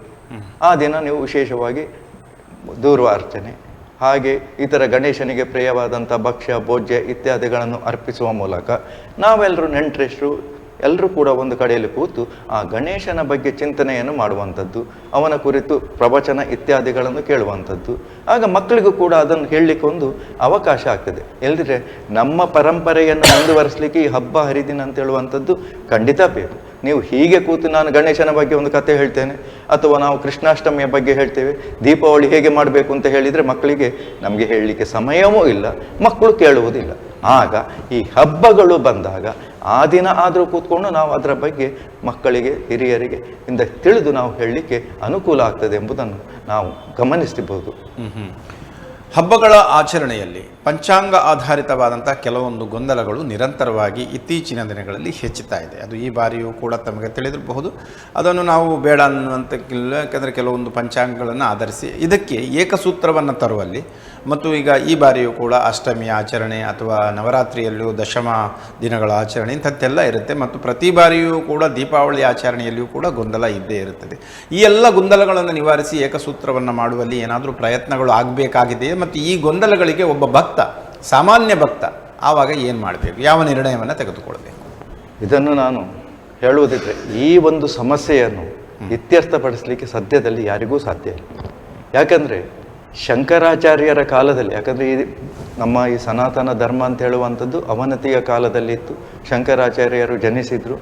ಆಗ ಶಾಕ್ತರು, ಗಾಣಪತ್ಯರು, ಮಾಧ್ವರು ಈ ರೀತಿಯಾಗಿ ಅನೇಕ ಧರ್ಮಗಳು ಹಂಚಿ ಹೋಗಿದ್ದಂಥ ಸಂದರ್ಭದಲ್ಲಿ ನಾವು ತಿಳಿದುಕೊಂಡದ್ದೇ ಸತ್ಯ ಅಂತ ಯಾವಾಗ ಒಬ್ಬ ಮನುಷ್ಯನಲ್ಲಿ ಇರ್ತದೆ, ಅದು ಧಾರ್ಮಿಕ ವಿಚಾರ ಇರಲಿ ಅಥವಾ ಇನ್ಯಾವುದೇ ವಿಚಾರ ಇರಲಿ, ಅವನ ಮನಸ್ಸಿನಲ್ಲಿ ಗಟ್ಟಿಯಾಗಿ ಕುಳಿತಿದ್ದಾಗ ಅದನ್ನು ಹೊರಕ್ಕೆ ನಾವು ತರಲಿಕ್ಕೆ ಸಾಧ್ಯ ಆಗುವುದಿಲ್ಲ. ಅದು ಅವನೇ ಹೊರಕ್ಕೆ ಹಾಕಬೇಕು. ಯಾಕಂದ್ರೆ ನಮ್ಮಲ್ಲಿರುವಂಥ ಕೆಟ್ಟತನವನ್ನು ನಾವೇ ಹೊರಕ್ಕೆ ಹಾಕಬೇಕು ವಿನಃ ಇನ್ನೊಬ್ಬನಲ್ಲಿ ಸಾಧ್ಯವಿಲ್ಲ. ಅದೇ ರೀತಿ ಮನುಷ್ಯನಲ್ಲಿ ಯಾವುದೇ ರೀತಿಯಾದಂಥ ಇಂಥ ವಿಚಾರಧಾರೆಗಳು ಇದ್ದಾಗ ಅದನ್ನು ಹೊರಕ್ಕೆ ಹಾಕಲಿಕ್ಕೆ ಅದು ಸಾಧ್ಯ ಆಗಲಿಕ್ಕೆ ಕಷ್ಟ ಉಂಟು. ಹಾಗಾದರೆ ಆ ಶಂಕರಾಚಾರ್ಯರು ಆಗ ಏನು ಮಾಡಿದರು? ಆಗ ಒಂದು ನೀತಿಯನ್ನು ತಂದರು, ಪಂಚಾಯತನ ಪೂಜಾ ಪದ್ಧತಿ ಅಂತ ತಂದರು. ಯಾಕೆ ಈ ಪಂಚಾಯತನ ಪೂಜಾ ಪದ್ಧತಿ ಅಂತ ತಂದ್ರೆ ಗಾಣಪತ್ಯರು ಗಣಪತಿ ಮಾತ್ರ ಶ್ರೇಷ್ಠ ಅಂತ. ಹಾಗಾದ್ರೆ ಗಣಪತಿ ಮಾತ್ರ ಶ್ರೇಷ್ಠ ಅಂತ ಹೇಳುವ ನಂಬಿದವರು ಇತರ ಆಚರಣೆಯನ್ನು ಸಂಪೂರ್ಣವಾಗಿ ವಿರೋಧಿಸ್ತಿದ್ರು. ಅವರು ಕೆಟ್ಟವರು ಅಂತ ಹೇಳ್ತಿದ್ರು. ಎಲ್ಲಿವರೆಗೆ ಅಂದ್ರೆ ಅದಕ್ಕೆ ಹೊಡೆದಾಟಗಳು, ಬಡಿದಾಟಗಳು, ರಕ್ತಪಾತಗಳೇ ಆಗಿತ್ತು ಹಿಂದಿನ ಕಾಲದಲ್ಲಿ. ಶಾಕ್ತರು, ವೈಷ್ಣವರು ಅಂತ ಕಂಡ್ರೆ ಇವರಿಗಾಗುವುದಿಲ್ಲ, ಶೈವರಿಗಾಗುವುದಿಲ್ಲ.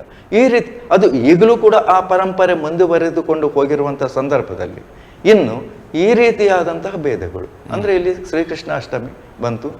ಈಗ ಊರಲ್ಲಿ ಎಲ್ಲ ಕಡೆಯಲ್ಲೂ ಆಚರಣೆ ಮಾಡ್ತಾರೆ, ನಮ್ಮ ಈ ಕಡೆ ಮಾತ್ರ ಆಚರಣೆ ಇಲ್ಲ. ಯಾಕಂದ್ರೆ ಅವರಿಗೆ ಆಟಿ ತಿಂಗಳಲ್ಲಿ ನಾವು ಕೃಷ್ಣಾಷ್ಟಮಿಯನ್ನು ಮಾಡುವುದಿಲ್ಲ ಅಂತ, ರೋಹಿಣಿ ನಕ್ಷತ್ರ. ಹಾಗೆ ಈ ರೀತಿಯಾದಂತಹ ಮನೋಭಾವವನ್ನು ನಾವು ಈ ರೀತಿಯಾದಂತಹ ಕಾರ್ಯಕ್ರಮಗಳಿಂದಾಗಲಿ ಅಥವಾ ಇನ್ನೊಬ್ರು ಹೇಳಿ ಅದು ತೆಗಿಲಿಕ್ಕೆ ಸಾಧ್ಯವೇ ಇಲ್ಲ. ಇಂತಹ ಒಂದು ಮನಸ್ಥಿತಿಯನ್ನು ಯಾರಿಂದ ತೆಗೆಯುವಂಥದ್ದು? ಹಾಗೆ ಗೊಂದಲಗಳು ನಿವಾರಣೆ. ಈಗ ಒಂದು ಮಾತಿದೆ, ಬೆಕ್ಕಿಗೆ ಗಂಟೆ ಕಟ್ಟುವವರು ಯಾರು ಅಂತ. ಅದೇ ತರನಾದಂತಹ ಸ್ಥಿತಿ ಇಲ್ಲಿ ಇರುವುದರಿಂದ ಆ ವಿಚಾರಗಳ ಕುರಿತು ನಾವು ಮಾತನಾಡಿ ಭಕ್ತರು ಗೊಂದಲದಲ್ಲಿ ಹಬ್ಬಗಳ ಆಚರಣೆಯ ಬಗ್ಗೆ ಬಂದಾಗ ಪ್ರತಿ ಬಾರಿಯೂ ಗೊಂದಲದಲ್ಲಿರ್ತಾರಲ್ಲ. ಅದಕ್ಕೆ ಭಕ್ತರು ಏನು ಮಾಡಬೇಕು ಅಂದ್ರೆ, ನಾನು ಆಗಲೇ ಹೇಳಿದೆ, ಪ್ರತಿ ತಿಂಗಳು ಕೂಡ ಚೌತಿಗೂ ಬರ್ತದೆ, ಅಷ್ಟಮಿ ಬರ್ತದೆ, ಶಿವರಾತ್ರಿಗೂ ಬರ್ತದೆ. ನಾವು ಇದರ ಬಗ್ಗೆ ತಲೆಕೆಡಿಸಿಕೊಳ್ಳುವುದು ಬೇಡ. ನಮಗೆ ಬೇಕಾಗಿರುವುದೇನು? ಜ್ಞಾನ ಅಂತ ಹೇಳಿ ನಾವು ಆ ದೃಷ್ಟಿಯಲ್ಲೇ ನಾವು ಕಾಣಬೇಕೇ ಹೊರತು ಅಯ್ಯೋ ಅವರು ಆಚರಣೆ ಮಾಡಲಿಲ್ಲ, ಇವರು ಆಚರಣೆ ಮಾಡಲಿಲ್ಲ, ನಮಗೆ ಬೇಕಾದ್ದೇನು? ಕೃಷ್ಣಾಷ್ಟಮಿ, ಕೃಷ್ಣನ ತತ್ವ, ಕೃಷ್ಣನ ನೀತಿ, ಅವನು ಕೊಟ್ಟಂತ ಸಂದೇಶ, ಇವುಗಳನ್ನು ನಾವು ಅದೇ ಒಂದು ದಿನ ಆಚರಣೆ ಮಾಡಬೇಕು ಅಂತೇನಿಲ್ವಲ್ಲ. ಹಾಗಿರುವಾಗ ನಾವು ಹಬ್ಬವನ್ನು ಈ ಸರ್ತಿಯೂ ಆಚರಿಸ್ಬೋದು, ತಿಂಗಳು ಆಚರಿಸಬಹುದು. ಇದರ ಬಗ್ಗೆ ನಾವು ಹೆಚ್ಚಿನದಾದಂತಹ ಗೊಂದಲಕ್ಕೆ ಹೋಗಬಾರ್ದು. ಆಗ ಹೋದಾಗ ಏನಾಗ್ತದೆ ಅಂದ್ರೆ ನಮ್ಮ ಮನಸ್ಸಿನಲ್ಲಿ ಅಶಾಂತಿ ಉಂಟಾಗ್ತದೆ. ಅಶಾಂತಿ ಉಂಟಾದಾಗ ನಮ್ಮ ಮನಸ್ಸಿಗೆ ತೊಂದರೆ ಆಗುವಂಥದ್ದು. ನೋಡಿ, ಒಂದು ಮಗುವಿಗೆ ನಾವು ಹಾಲು ಕೊಡುವಾಗ ಆ ತಾಯಿ ಕೋಪಗೊಂಡಿದ್ರೆ ಆ ಹಾಲು ಕುಡಿದಂತಹ ಮಗು ತಾನು ಬದುಕಿರುವವರೆಗೂ ಕೂಡ ಅದು ಕೋಪಿಷ್ಟವಾಗಿಯೇ ಇರ್ತದೆ. ಇದೊಂದು ಪ್ರಾಯೋಗಿಕವಾಗಿ ವಿಜ್ಞಾನಿಗಳು ಕಂಡುಹಿಡಿದಂಥ ಸತ್ಯ. ಹಾಗಿರುವಾಗ ಯಾರೋ ಒಂದು ಏನೋ ತಂದ್ರು, ಉಪಕರ್ಮದಲ್ಲೂ 2 ಬರ್ತದೆ, ಸೌರೋಪಕರ್ಮ, ಯುಗಾದಿಯಲ್ಲಿ 2 ಬರ್ತದೆ, ಇವೆಲ್ಲವೂ ಕೂಡ ಇರ್ತದೆ. ಇದಕ್ಕೆ ನಾವು ತಲೆ ಕೆಡಿಸ್ಲಿಕ್ಕೆ ಹೋಗ್ಲೇಬಾರ್ದು. ನಮ್ಮ ಮನಸ್ಸಿಗೆ ಯಾವಾಗ ಆಚರಿಸಬೇಕು ಅಂತ ನಮಗೆ ಸಂತೋಷ ಸಿಗ್ತದೋ, ನಮಗೆ ಅದರಿಂದ ಪ್ರೀತಿ ಸಿಗ್ತದೋ, ಆ ದಿನವನ್ನು ನಾವು ಆಚರಣೆ ಮಾಡುವಂಥದ್ದು ಬಹಳ ವಿಶೇಷ.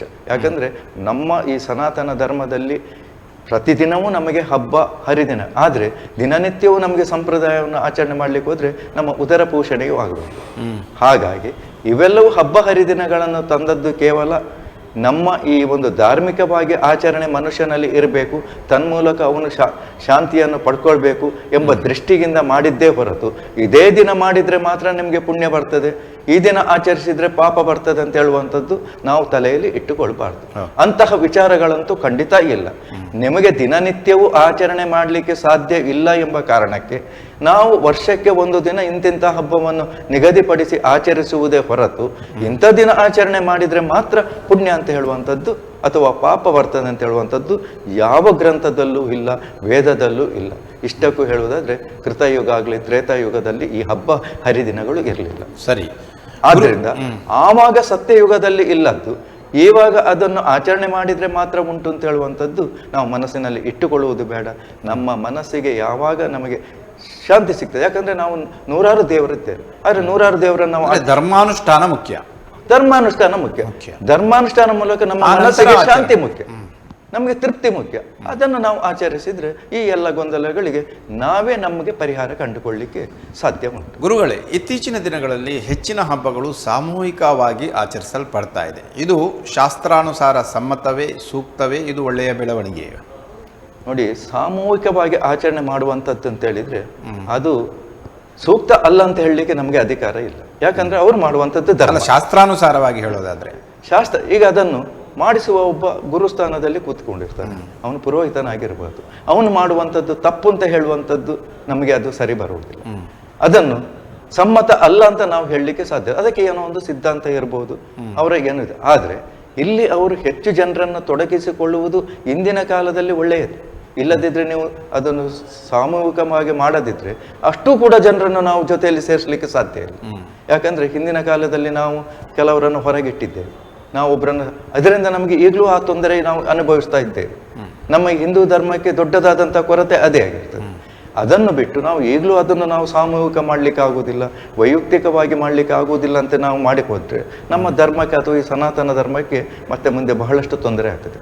ಹಾಗಾಗಿ ನಾನು ಆಗಲೇ ಹೇಳಿದೆ, ಒಳ್ಳೆಯ ಕೆಲಸಗಳನ್ನು ಮಾಡುವುದರಿಂದ ಕೆಟ್ಟ ಪರಿಣಾಮ ಉಂಟಾಗುವುದಿಲ್ಲ ಅಂತ. ಅದನ್ನು ನೀವು ಸಾಮೂಹಿಕವಾಗಿ ಮಾಡಲಿ, ವೈಯಕ್ತಿಕವಾಗಿ ಮಾಡಲಿ, ಅದರಿಂದ ಕೆಟ್ಟದ್ದಂತೂ ಖಂಡಿತ ಆಗುವುದಿಲ್ಲ. ಆದರೆ ಆ ಕೂತವರಲ್ಲಿ ಮಾತ್ರ, ಅದನ್ನು ಆಚರಿಸುವವರಲ್ಲಿ ಮಾತ್ರ ಅದರ ಮೇಲೆ ಶ್ರದ್ಧೆ ಮತ್ತು ನಂಬಿಕೆ ಅಂತ ಹೇಳುವಂಥದ್ದು ಮುಖ್ಯ ಆಗ್ತದೆ ಹೊರತು ಅಲ್ಲಿ ಆಚರಣೆ ಅಂತ ಹೇಳುವಂಥದ್ದು ಮುಖ್ಯ ಅಲ್ಲ, ಅಲ್ಲಿ ಶ್ರದ್ಧೆಯೇ ಮುಖ್ಯ ಅಂತ ನನಗೆ ಅನ್ನಿಸ್ತದೆ. ವೀಕ್ಷಕರೇ, ಮುಖಾಮುಖಿ ಕಾರ್ಯಕ್ರಮದಲ್ಲೊಂದು ವಿರಾಮದ ಬಳಿಕ ಮತ್ತೆ ಮುಖಾಮುಖಿ ಕಾರ್ಯಕ್ರಮ ಮುಂದುವರಿಯುತ್ತದೆ.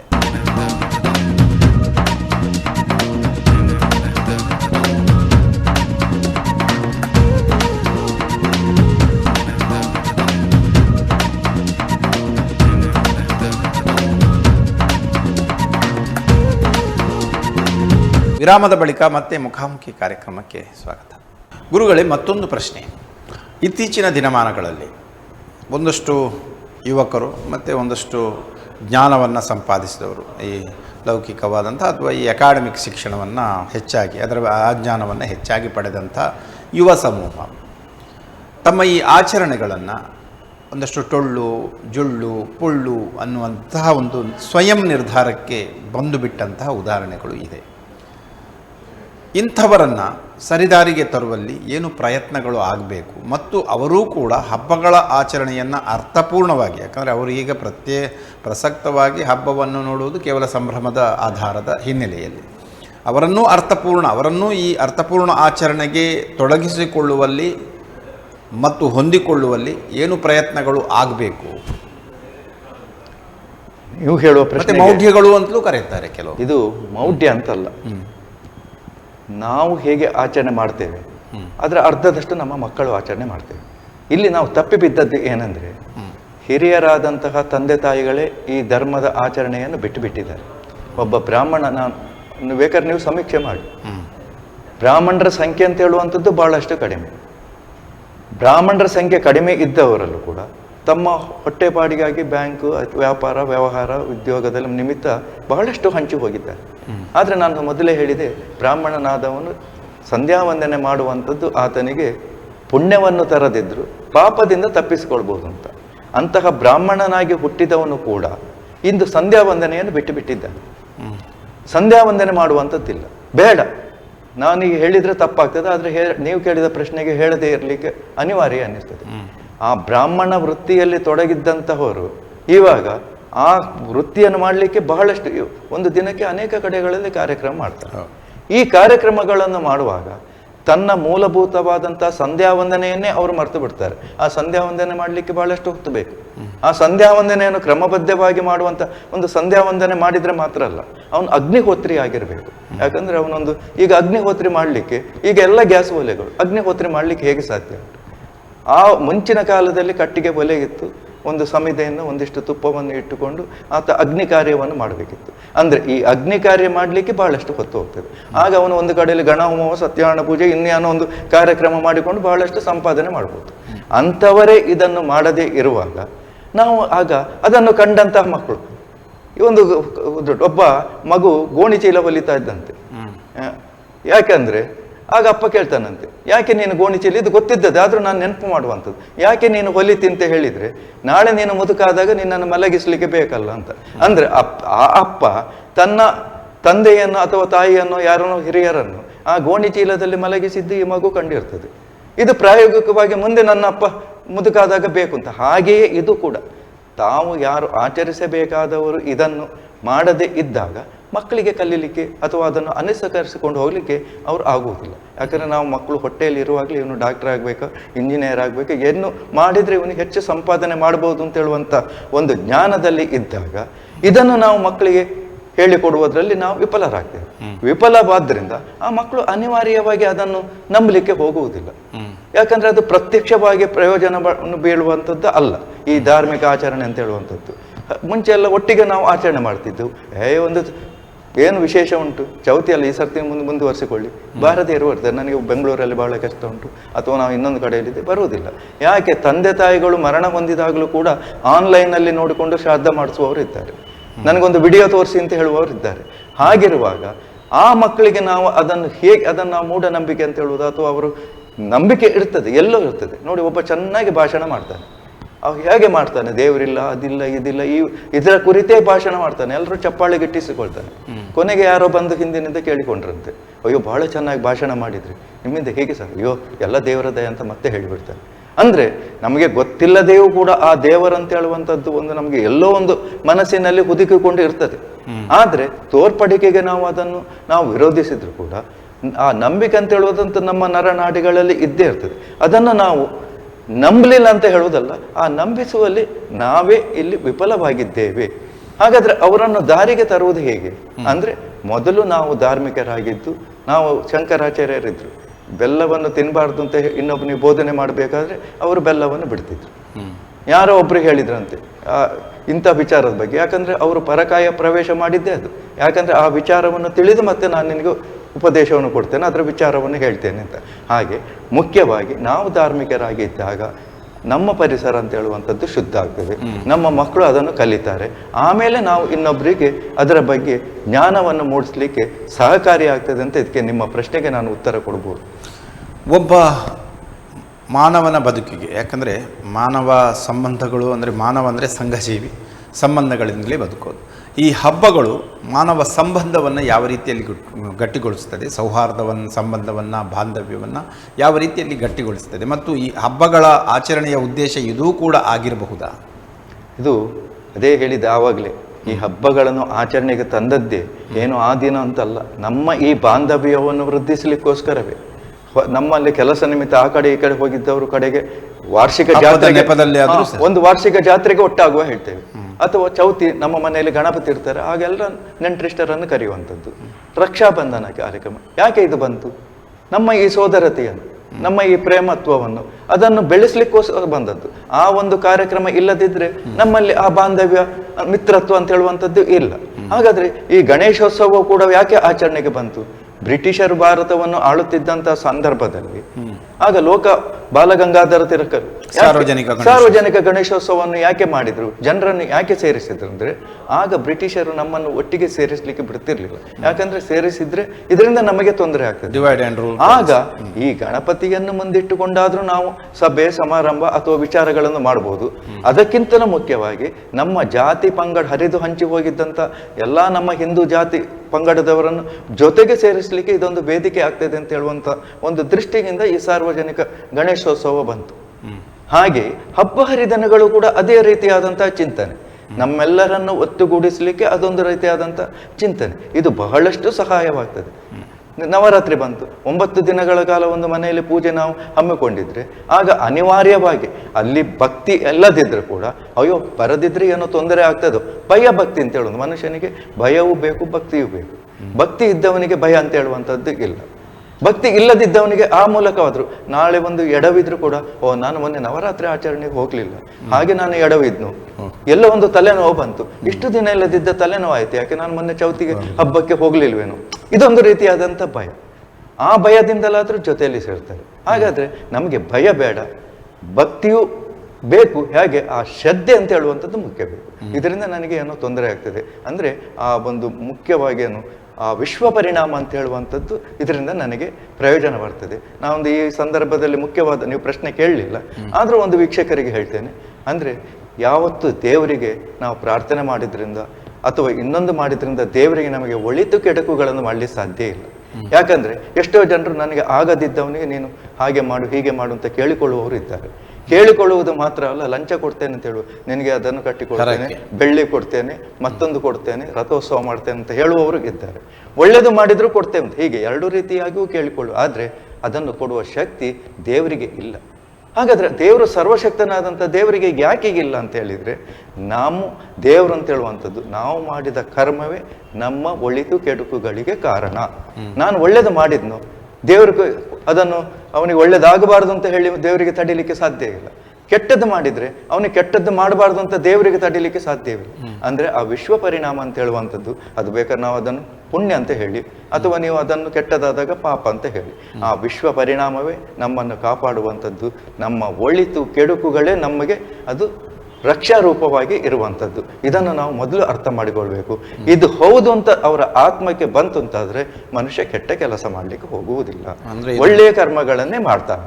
ಭಗವಂತ ನಿರ್ಧಾರವಲ್ಲ, ಇದು ನಮ್ದು ಸ್ವಯಂ ನಿರ್ಧಾರ. ಸ್ವಯಂ ನಿರ್ಧಾರ. ಯಾಕಂದ್ರೆ ಭಗವಂತ ಗುಡಿಯಲ್ಲೂ ಕೊಡ್ಲಿಲ್ಲ, ಯಾಕಂದ್ರೆ ಆತ್ಮನೇ ಪರಮಾತ್ಮ, ನಮ್ಮಲ್ಲೇ ದೇವರಿದ್ದ. ನಾವು ಯಾಕೆ ಹೀಗೆ ನಮಸ್ಕಾರ ಮಾಡ್ತೇವೆ? ನೀವು ನಮಸ್ಕಾರ ಮಾಡಿದ್ರೆ ನಾನು ಯಾಕೆ ಹೀಗೆ ಪ್ರತಿ ನಮಸ್ಕಾರ ಮಾಡ್ತೇನೆ? ನಾವು ಹೆಚ್ಚಿನವರು 190 ಮಂದಿ ತಿಳ್ಕೊಳ್ತಾರೆ, ಇವ ನಮಗೆ ನಮಸ್ಕಾರ ಮಾಡಿದ ಅಂತ.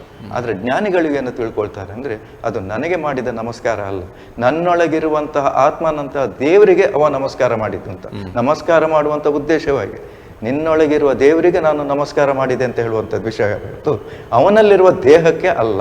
ಬಟ್ ಇದನ್ನು ಅರಿಯುವಂಥ ಪ್ರಯತ್ನದಲ್ಲಿ ವಿಫಲರಾಗುವುದು ಯಾಕೆ? ಆತ್ಮದಲ್ಲೇ ಪರಮಾತ್ಮನಿದ್ದಾನೆ ಅನ್ನೋದನ್ನು ಆ ಜ್ಞಾನವನ್ನು ನಾವು ಕೊಡ್ಬೇಕಲ್ಲ.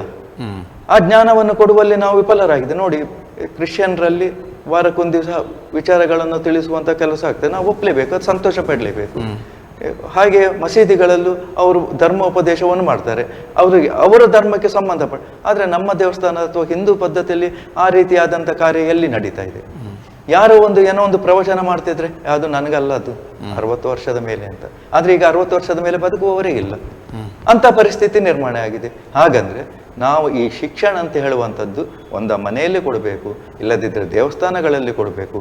ಎಲ್ಲಿ ಹಿಂದೂ ಧಾರ್ಮಿಕವಾದಂತಹ ಒಂದು ಅವಕಾಶಗಳು ಇದೆಯೋ ಅಲ್ಲೆಲ್ಲವೂ ಕೂಡ ಇಂಥ ವಿಚಾರಗಳ ಬಗ್ಗೆ ಸರಿಯಾದ ಜ್ಞಾನವನ್ನು ಕೊಟ್ಟಾಗ ಮಾತ್ರ ಜನರಿಗೆ. ನೀವು ಕೇವಲ ತೀರ್ಥ ಪ್ರಸಾದ ಕೊಟ್ಟ ಕೊಳ್ಳೆ ಅದು ಧಾರ್ಮಿಕತೆ ಬರುವುದಿಲ್ಲ. ಕೆಲವರು ಧಾರ್ಮಿಕ ಶಿಕ್ಷಣವನ್ನು ಕೊಡಬೇಕು, ಧಾರ್ಮಿಕ ಶಿಕ್ಷಣ ಬೇಕು. ಮನಸ್ಸಿಗೆ ಆಹಾರವನ್ನು ಕೊಡಬೇಕು, ಹೊಟ್ಟೆಗೆ ಆಹಾರವನ್ನು ಕೊಡುವುದಲ್ಲ.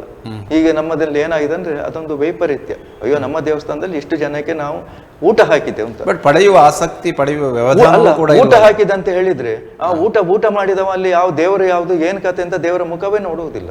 ಬರ್ತಾನೆ, ಸರತೆ ಸಾಲಿನಲ್ತೇನೆ, ಊಟ ಮಾಡ್ತೇನೆ, ಒಳ್ಳೇದಾದ್ರೆ ಒಳ್ಳೇದಾಗ್ತೇನೆ, ಕೆಟ್ಟದಾದ್ರೆ ಬೈದು ಹೋಗ್ತೇನೆ. ಇದೆಲ್ಲ ಬೇಕು. ನಮಗೆ ಜ್ಞಾನ ಕೊಡುವಂಥದ್ದು ಬೇಕು. ದೇವಸ್ಥಾನಗಳ ಪರಿಕಲ್ಪನೆ ನಾನಾಗ್ಲೇ ಹೇಳಿದೆ, ಅಲ್ಲಿ ದೇವರು ಇಲ್ಲ. ಜ್ಞಾನವನ್ನು ಪಡೆಯುವಲ್ಲಿ ಆಸಕ್ತರಾಗಿಲ್ವಲ್ಲ. ಆಸಕ್ತಿಯನ್ನು ಕೊಡಿಸುವುದು ಈಗ ನಾವು ಮಕ್ಕಳಿಗೆ ಶಾಲೆಗೆ ಹೋಗ್ಲಿಕ್ಕೆ ಹೇಳುವುದಿಲ್ಲ. ಸಣ್ಣದಿರುವ ನಾವು ಹೊಡೆದಾದ್ರೂ ಕಳಿಸ್ತೇವೆ, ಬಡದಾದ್ರೂ ಕಳಿಸ್ತೇವೆ. ಕೊಡೆಗೆ ಮಗ ಅನ್ನೋ ಕಲಿಯದಿದ್ರೆ ಮುಂದೆ ನಿಮಗೆ ಬದುಕಲಿಕ್ಕೆ ಕಷ್ಟ ಉಂಟು ಅಂತ ಹೇಳ್ತೇವೆ. ಈ ರೀತಿಯಾಗಿ ಪರಿಪರಿಯಾಗಿ ಹೇಳಿ ನಾವು ಶಾಲೆ ಸೇರಿ ಶಿಕ್ಷಣ ಕೊಡ್ಲಿಕ್ಕೆ ಗೊತ್ತುಂಟು. ಹಾಗಾದ್ರೆ ಇದರ ಬಗ್ಗೆ ದಿನಕ್ಕೊಂದು 5 ನಿಮಿಷ ನಾವು ತಿಳಿ ಹೇಳಲಿಕ್ಕೆ ಆಗಲಿಲ್ಲ ಅಂತಾದ್ರೆ ಅದರ ಅವಸ್ಥೆ ನಾವು ಈಗ ಕಾಣ್ತಾ ಇದ್ದೇವೆ. ಅದಕ್ಕೆ ಬೇರೆ ನಾವು ಪರಿಹಾರ ಕಾಣ್ಲಿಕ್ಕಿಲ್ಲ. ನಾವು ಅದಕ್ಕೆ ಅಷ್ಟು ಎಫರ್ಟ್ ಹಾಕುವಾಗ, ಅದಕ್ಕೆ ಅಷ್ಟು ನಾವು ಸಾಧನೆ ಮಾಡುವಾಗ ಇದಕ್ಕೊಂದು ಸ್ವಲ್ಪ ಮಾಡಿದ್ರೆ ಮತ್ತೆ ಮಕ್ಕಳಿಗೆ ಬರ್ತದೆ. ಯಾವಾಗ ನೀವು ಒಂದು ಒಳ್ಳೆ ಪುಸ್ತಕ, ಒಬ್ಬ ಇದ್ದ ಭಗವದ್ಗೀತೆ ಪುಸ್ತಕ ಎದುರನ್ನಲ್ಲೇ ಇಟ್ಕೊಂಡು ಕೂತ್ಕೊಂಡಿದ್ದ, 100 ದಿನಗಳ ಕಾಲ, ವರ್ಷಗಟ್ಟಲೆ ಕಾಲ ಕೂತಿದ್ದ, ಹೀಗೆ ಬಿಡಿಸುವುದು ಕೂತ್ಕೊಳ್ಳುವುದು. ಕಡೆಗೆ ಯಾವತ್ತೋ ಅವನಿಗೊಂದು ಒಳ್ಳೆ ದಿನ ಬಂತು, ಓದ್ಲಿಕ್ಕೆ ಪ್ರಾರಂಭ ಮಾಡಿದವು, ಕೊನೆಗೆ ಅದನ್ನು ಓದಿಯೇ ಮುಚ್ಚಿತ್ತು. ಸರಿಯಾಗಿ ಅರ್ಥ ಆಗ್ಲಿಲ್ಲ. ಮತ್ತೊಂದು ದಿವಸ ಓದಿದ, ಏನೋ ಒಂದು ಸ್ವಲ್ಪ ಇದೆ, ಇದರಲ್ಲಿ ಏನೋ ಜ್ಞಾನ ಇದೆ ಅಂತ ಆಯ್ತು. ಮತ್ತೆ ಓದ್ಲಿಕ್ಕೆ ಸರಿಯಾಗಿ ಜ್ಞಾನ ಬರುವವರಿಗೂ ಓದ್ಲಿಕ್ಕೆ ಪ್ರಾರಂಭ ಮಾಡಿದ. ಸಂಶಯ ಬಂದದ್ದನ್ನು ಇನ್ನೊಬ್ಬರಲ್ಲಿ ತಿಳ್ಕೊಂಡವರು ಕೇಳಿದ, ಇದೊಂದು ವಿಷಯ ಉಂಟು, ಏನು ನಿಮಗೆ ಗೊತ್ತುಂಟ ಅಂತ. ಹಾಗೆ ಜ್ಞಾನ ಪಡ್ಕೊಂಡ ಮೇಲೆ ಅವನು ಸುಜ್ಞಾನಿ ಆದ. ಅವನ ಜೀವನ ಪದ್ಧತಿಯ ಬದಲಾಯಿತು ಹೋಯ್ತು. ಹೀಗೆ ಇಂತಹ ರೀತಿ ಅಂದ್ರೆ ಸುರುವಿಗೆ ಸ್ವಲ್ಪ ಕಷ್ಟ ಆಗ್ತದೆ.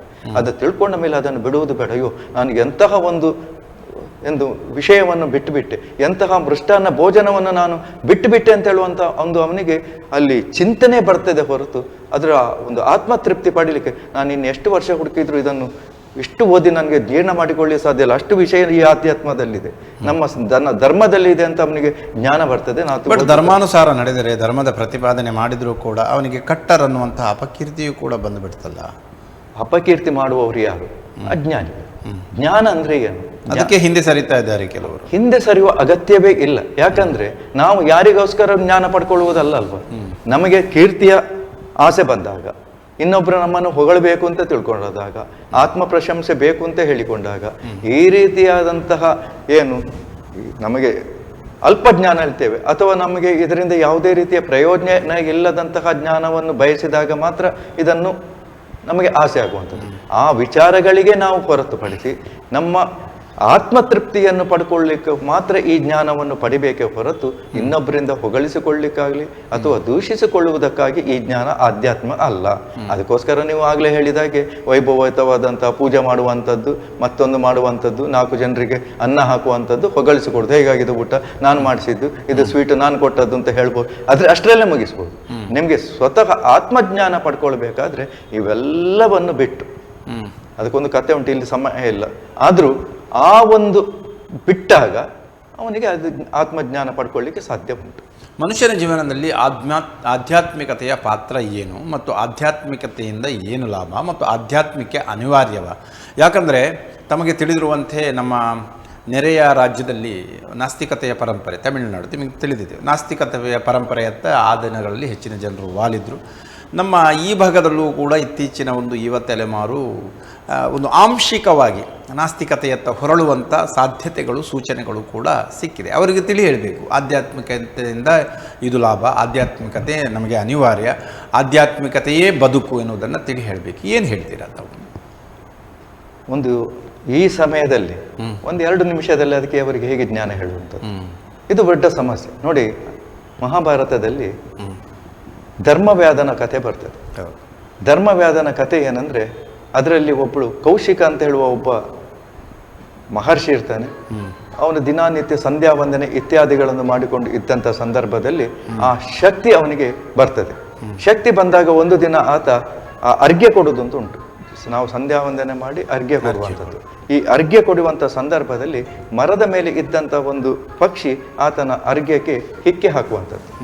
ಈ ಹಿಕ್ಕೆ ಹಾಕಿದಂಥ ಸಂದರ್ಭದಲ್ಲಿ ಆತ ಮೇಲಕ್ಕೆ ನೋಡ್ತಾನೆ, ಅಂದ್ರೆ ಈ ಅರ್ಘ್ಯ ಮಲಿನ ಆಯಿತು ಅಂತ. ಆತನ ಕೋಪಕ್ಕೆ, ಅಂದ್ರೆ ಆತ ತಪಸ್ಸನ್ನು ಆಚರಿಸಿದಂಥ ಶಕ್ತಿ ಇತ್ತು, ಆ ಕೋಪದಿಂದ ಆ ಹಕ್ಕಿ ಭಸ್ಮ ಆಗಿ ಬರುವುದಿಯಾಗ. ಇವನಿಗೆ ಆಗ ಒಂದು ರೀತಿಯಾದಂಥ ವಿಶೇಷ ಶಕ್ತಿ, ನನ್ನಲ್ಲಿ ಇಷ್ಟೊಂದು ಶಕ್ತಿ ಆವರ್ಪಿಸಿದೆ, ನಾನು ಏನು ಮಾಡಿದ್ರು ನಡೀತದೆ ಅಂತೇಳಿ. ಹಾಗೆ ಈ ಮುಂಚೆ ಸನ್ಯಾಸಿಗಳಿಗೆಲ್ಲ ಅವರು ಪರಿವ್ರಾಜಕರು ಒಂದು ಮನೆಗೆ ಹೋಗಿ ಭಿಕ್ಷೆ ಎತ್ತಿ ದಿನ ತೆಗೆಯುವಂಥದ್ದು ಹಿಂದಿನ ಕ್ರಮ. ಅದೇ ರೀತಿ ಒಂದು ಮನೆಗೆ ಹೋಗ್ತಾನೆ, ಭಿಕ್ಷೆ ಕೇಳ್ತಾನೆ. ಭಿಕ್ಷೆ ಕೇಳುವಾಗ ಆಕೆ ಪತಿವ್ರತೆ ಆಗಿರ್ತಾಳೆ. ಆಕೆ ಪತಿಯ ಸೇವೆಯಲ್ಲಿ ಇರುವಂಥ ಸಂದರ್ಭದಲ್ಲಿ ತಾಳು ಈಗ ಬಂದು ಭಿಕ್ಷೆ ಹಾಕ್ತಿದ್ದೇನೆ, ನಾನು ಪತಿಯ ಸೇವೆಯಲ್ಲಿ ಇದ್ದೇನೆ ಅಂತ ಬರುವುದು ಸ್ವಲ್ಪ ಕಡಿಮೆ ಆಗ್ತದೆ. ಇವನಿಗೆ ಮೊದಲೇ ಪಕ್ಷಿ ಸುಟ್ಟಂಥ ಒಂದು ಗರ್ವ ಇರ್ತದೆ. ಆತ ಅವಳು ಬಂದ ಕೂಡಲೇ ಬಹಳ ತಡ ಆಯಿತು, ನಾನು ಬಂದ ಕೂಡಲೇ ಭಿಕ್ಷೆ ಕೊಡಬೇಕು ಅನ್ನುವ ದೃಷ್ಟಿಯಿಂದ ದುರುಗುಟ್ಟಿ ನೋಡ್ತಾನೆ. ಆಗ ಅವಳು ಹೇಳ್ತಾಳೆ, ನೀನು ದುರುಗುಟ್ಟಿದ ಹೊಡೆ ನಾನು ಭಸ್ಮ ಆಗಲಿಕ್ಕೆ ಪಕ್ಷಿ ಅಲ್ಲ ಅಂತ. ಇವನಿಗೆ ಆಶ್ಚರ್ಯ ಆಗ್ತದೆ. ಈಗಿನ ಕಾಲದಲ್ಲಿ ಆದರೆ ಮೊಬೈಲ್ ಇತ್ಯಾದಿಗಳು ಉಂಟು, ಏನಾದರೂ ವಿಷಯ ಆದರೆ ಕೂಡಲೇ ಹೇಳ್ಬೋದು. ಇದು ಅಷ್ಟು ದೂರದಲ್ಲಿ ಆದ ವಿದ್ಯಮಾನ ಇವಳಿಗೆ ಹೇಗೆ ಗೊತ್ತಾಯಿತು, ಮನೆಯಲ್ಲಿ ಕೂತವಳಿಗೆ ಅಂತ. ಆಗ ಅವಳು ಹೇಳ್ತಾಳೆ, ನನ್ನ ಪಾತಿವ್ರತಾ ಶಕ್ತಿಯಿಂದ ಇದು ಸಾಧ್ಯ ಆಯಿತು ಅಂತ. ಇದು ನೋಡಿ, ಇದೇನು ಧರ್ಮ ಪ್ರಚಾರವಾಗಿ ಮಾಡಿ ಅಥವಾ ಇನ್ನೊಂದು ಜ್ಞಾನ ಕೊಟ್ಟು ಬಂದದ್ದಲ್ಲ.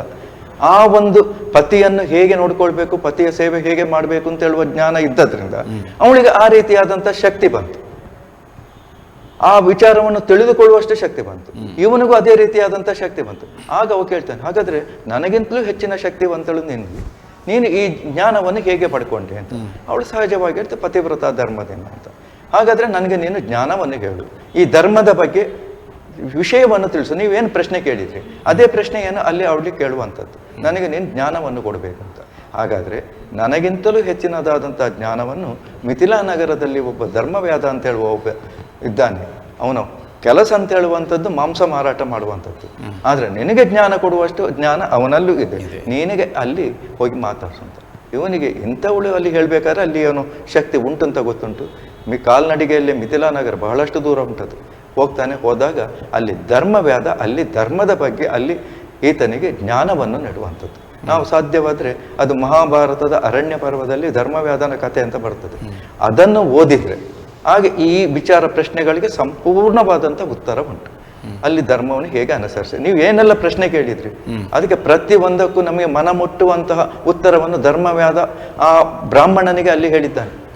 ಅಷ್ಟು ವಿಷಯಗಳುಂಟು. ಹಾಗೆ ಅಂದರೆ ಇಲ್ಲಿ ನಾನು ಹೇಳಲಿಕ್ಕೆ ಹೊರಟದ್ದೇನೆಂದರೆ, ಇದನ್ನು ನಾವು ಕಲಿತುಕೊಳ್ಳುವಂಥದ್ದು, ಇದನ್ನು ತಿಳ್ಕೊಳ್ಬೋದು. ಯಾವುದೇ ಈ ಆಧ್ಯಾತ್ಮಿಕ ಅಂತ ಹೇಳುವಂಥದ್ದು ನಾವು ಮತ್ತೊಬ್ಬರಿಗಾಗಿ ಅಲ್ಲ, ನನಗೆ ಬೇಕು ಅಂತ.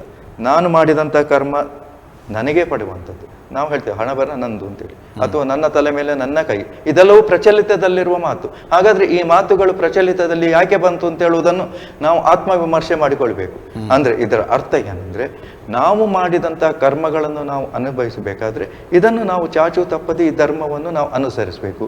ಒಳ್ಳೆಯ ಮಾತುಗಳನ್ನು ಆಡುವಂಥದ್ದು, ಇನ್ನೊಬ್ಬರಿಗೆ ತೊಂದರೆ ಮಾಡದೇ ಇರುವಂಥದ್ದು, ಸುಳ್ಳು ಹೇಳದೇ ಇರುವಂಥದ್ದು, ಈ ರೀತಿಯಾದಂತಹ ಎಲ್ಲ ವ್ಯವಹಾರಗಳನ್ನು ನಾವು ಇಟ್ಟುಕೊಂಡಾಗ ಇದರಿಂದ ನಾವು ಮುಂದಕ್ಕೆ ಇನ್ನೊಂದು ಜನ್ಮ ಉಂಟು ಅಂತಾದರೆ ಅದನ್ನು ನಾವು ಪಡ್ಕೊಳ್ಳಿಕ್ಕೆ ಸಾಧ್ಯ ಉಂಟು. ಈಗ ನಾವು ವಿದೇಶಕ್ಕೆ ಹೋದಾಗ ನಮ್ಮ ಭಾರತದ ಏನು ನಾವು ರೂಪಾಯಿ ಅಂತ ಹೇಳ್ತೇವೆ, ಇನ್ನೊಂದು ಕಡೆ ಡಾಲರ್ ಅಂತ ಹೇಳ್ತೇವೆ. ಹಾಗಾದ್ರೆ ಈ ರೂಪಾಯಿ ಅಂತ ಹೇಳುವಂಥದ್ದು ಡಾಲರ್ ಉಪಯೋಗ ಮಾಡುವ ದೇಶದಲ್ಲಿ ಅದು ಉಪಯೋಗಕ್ಕೆ ಬೀಳುವುದಿಲ್ಲ. ನಾವು ಈ ಜನ್ಮದಲ್ಲಿ ಎಷ್ಟೇ ಕೋಟಿಗಟ್ಟಲೆ ಸಂಪಾದನೆ ಮಾಡಿದ್ರು, ಎಷ್ಟೇ ಬಂಧು ವರ್ಗದವರನ್ನು ರಾಜ್ಯವನ್ನೇ ಸಂಪಾದನೆ ಮಾಡಿದ್ರು ಕೂಡ ನಮ್ಮ ಮರಣಾನಂತರ ಅದು ನಮ್ಮ ಜೊತೆ ಬರುವುದಿಲ್ಲ. ನೀವು 10 ಕೋಟಿ ರೂಪಾಯಿ ಬ್ಯಾಂಕಲ್ಲಿ ಇಟ್ಟು ಅಥವಾ ಎಷ್ಟೋ ಚಿನ್ನವನ್ನು ನೀವು ಸ್ಪೇರಿಸಿಡಿ, ಬಂಗಲೆ ಕಟ್ಟಿ, ಕೋಟೆ ಕಟ್ಟಿ, ಏನು ಕಟ್ಟಿ, ನಮ್ಮ ಈ ಶ್ವಾಸ ಅಂತ ಹೇಳುವಂಥದ್ದು ಹೋದ ಮೇಲೆ ಅದು ಯಾವುದು ನಮ್ಮ ಜೊತೆ ಬರುವುದಿಲ್ಲ.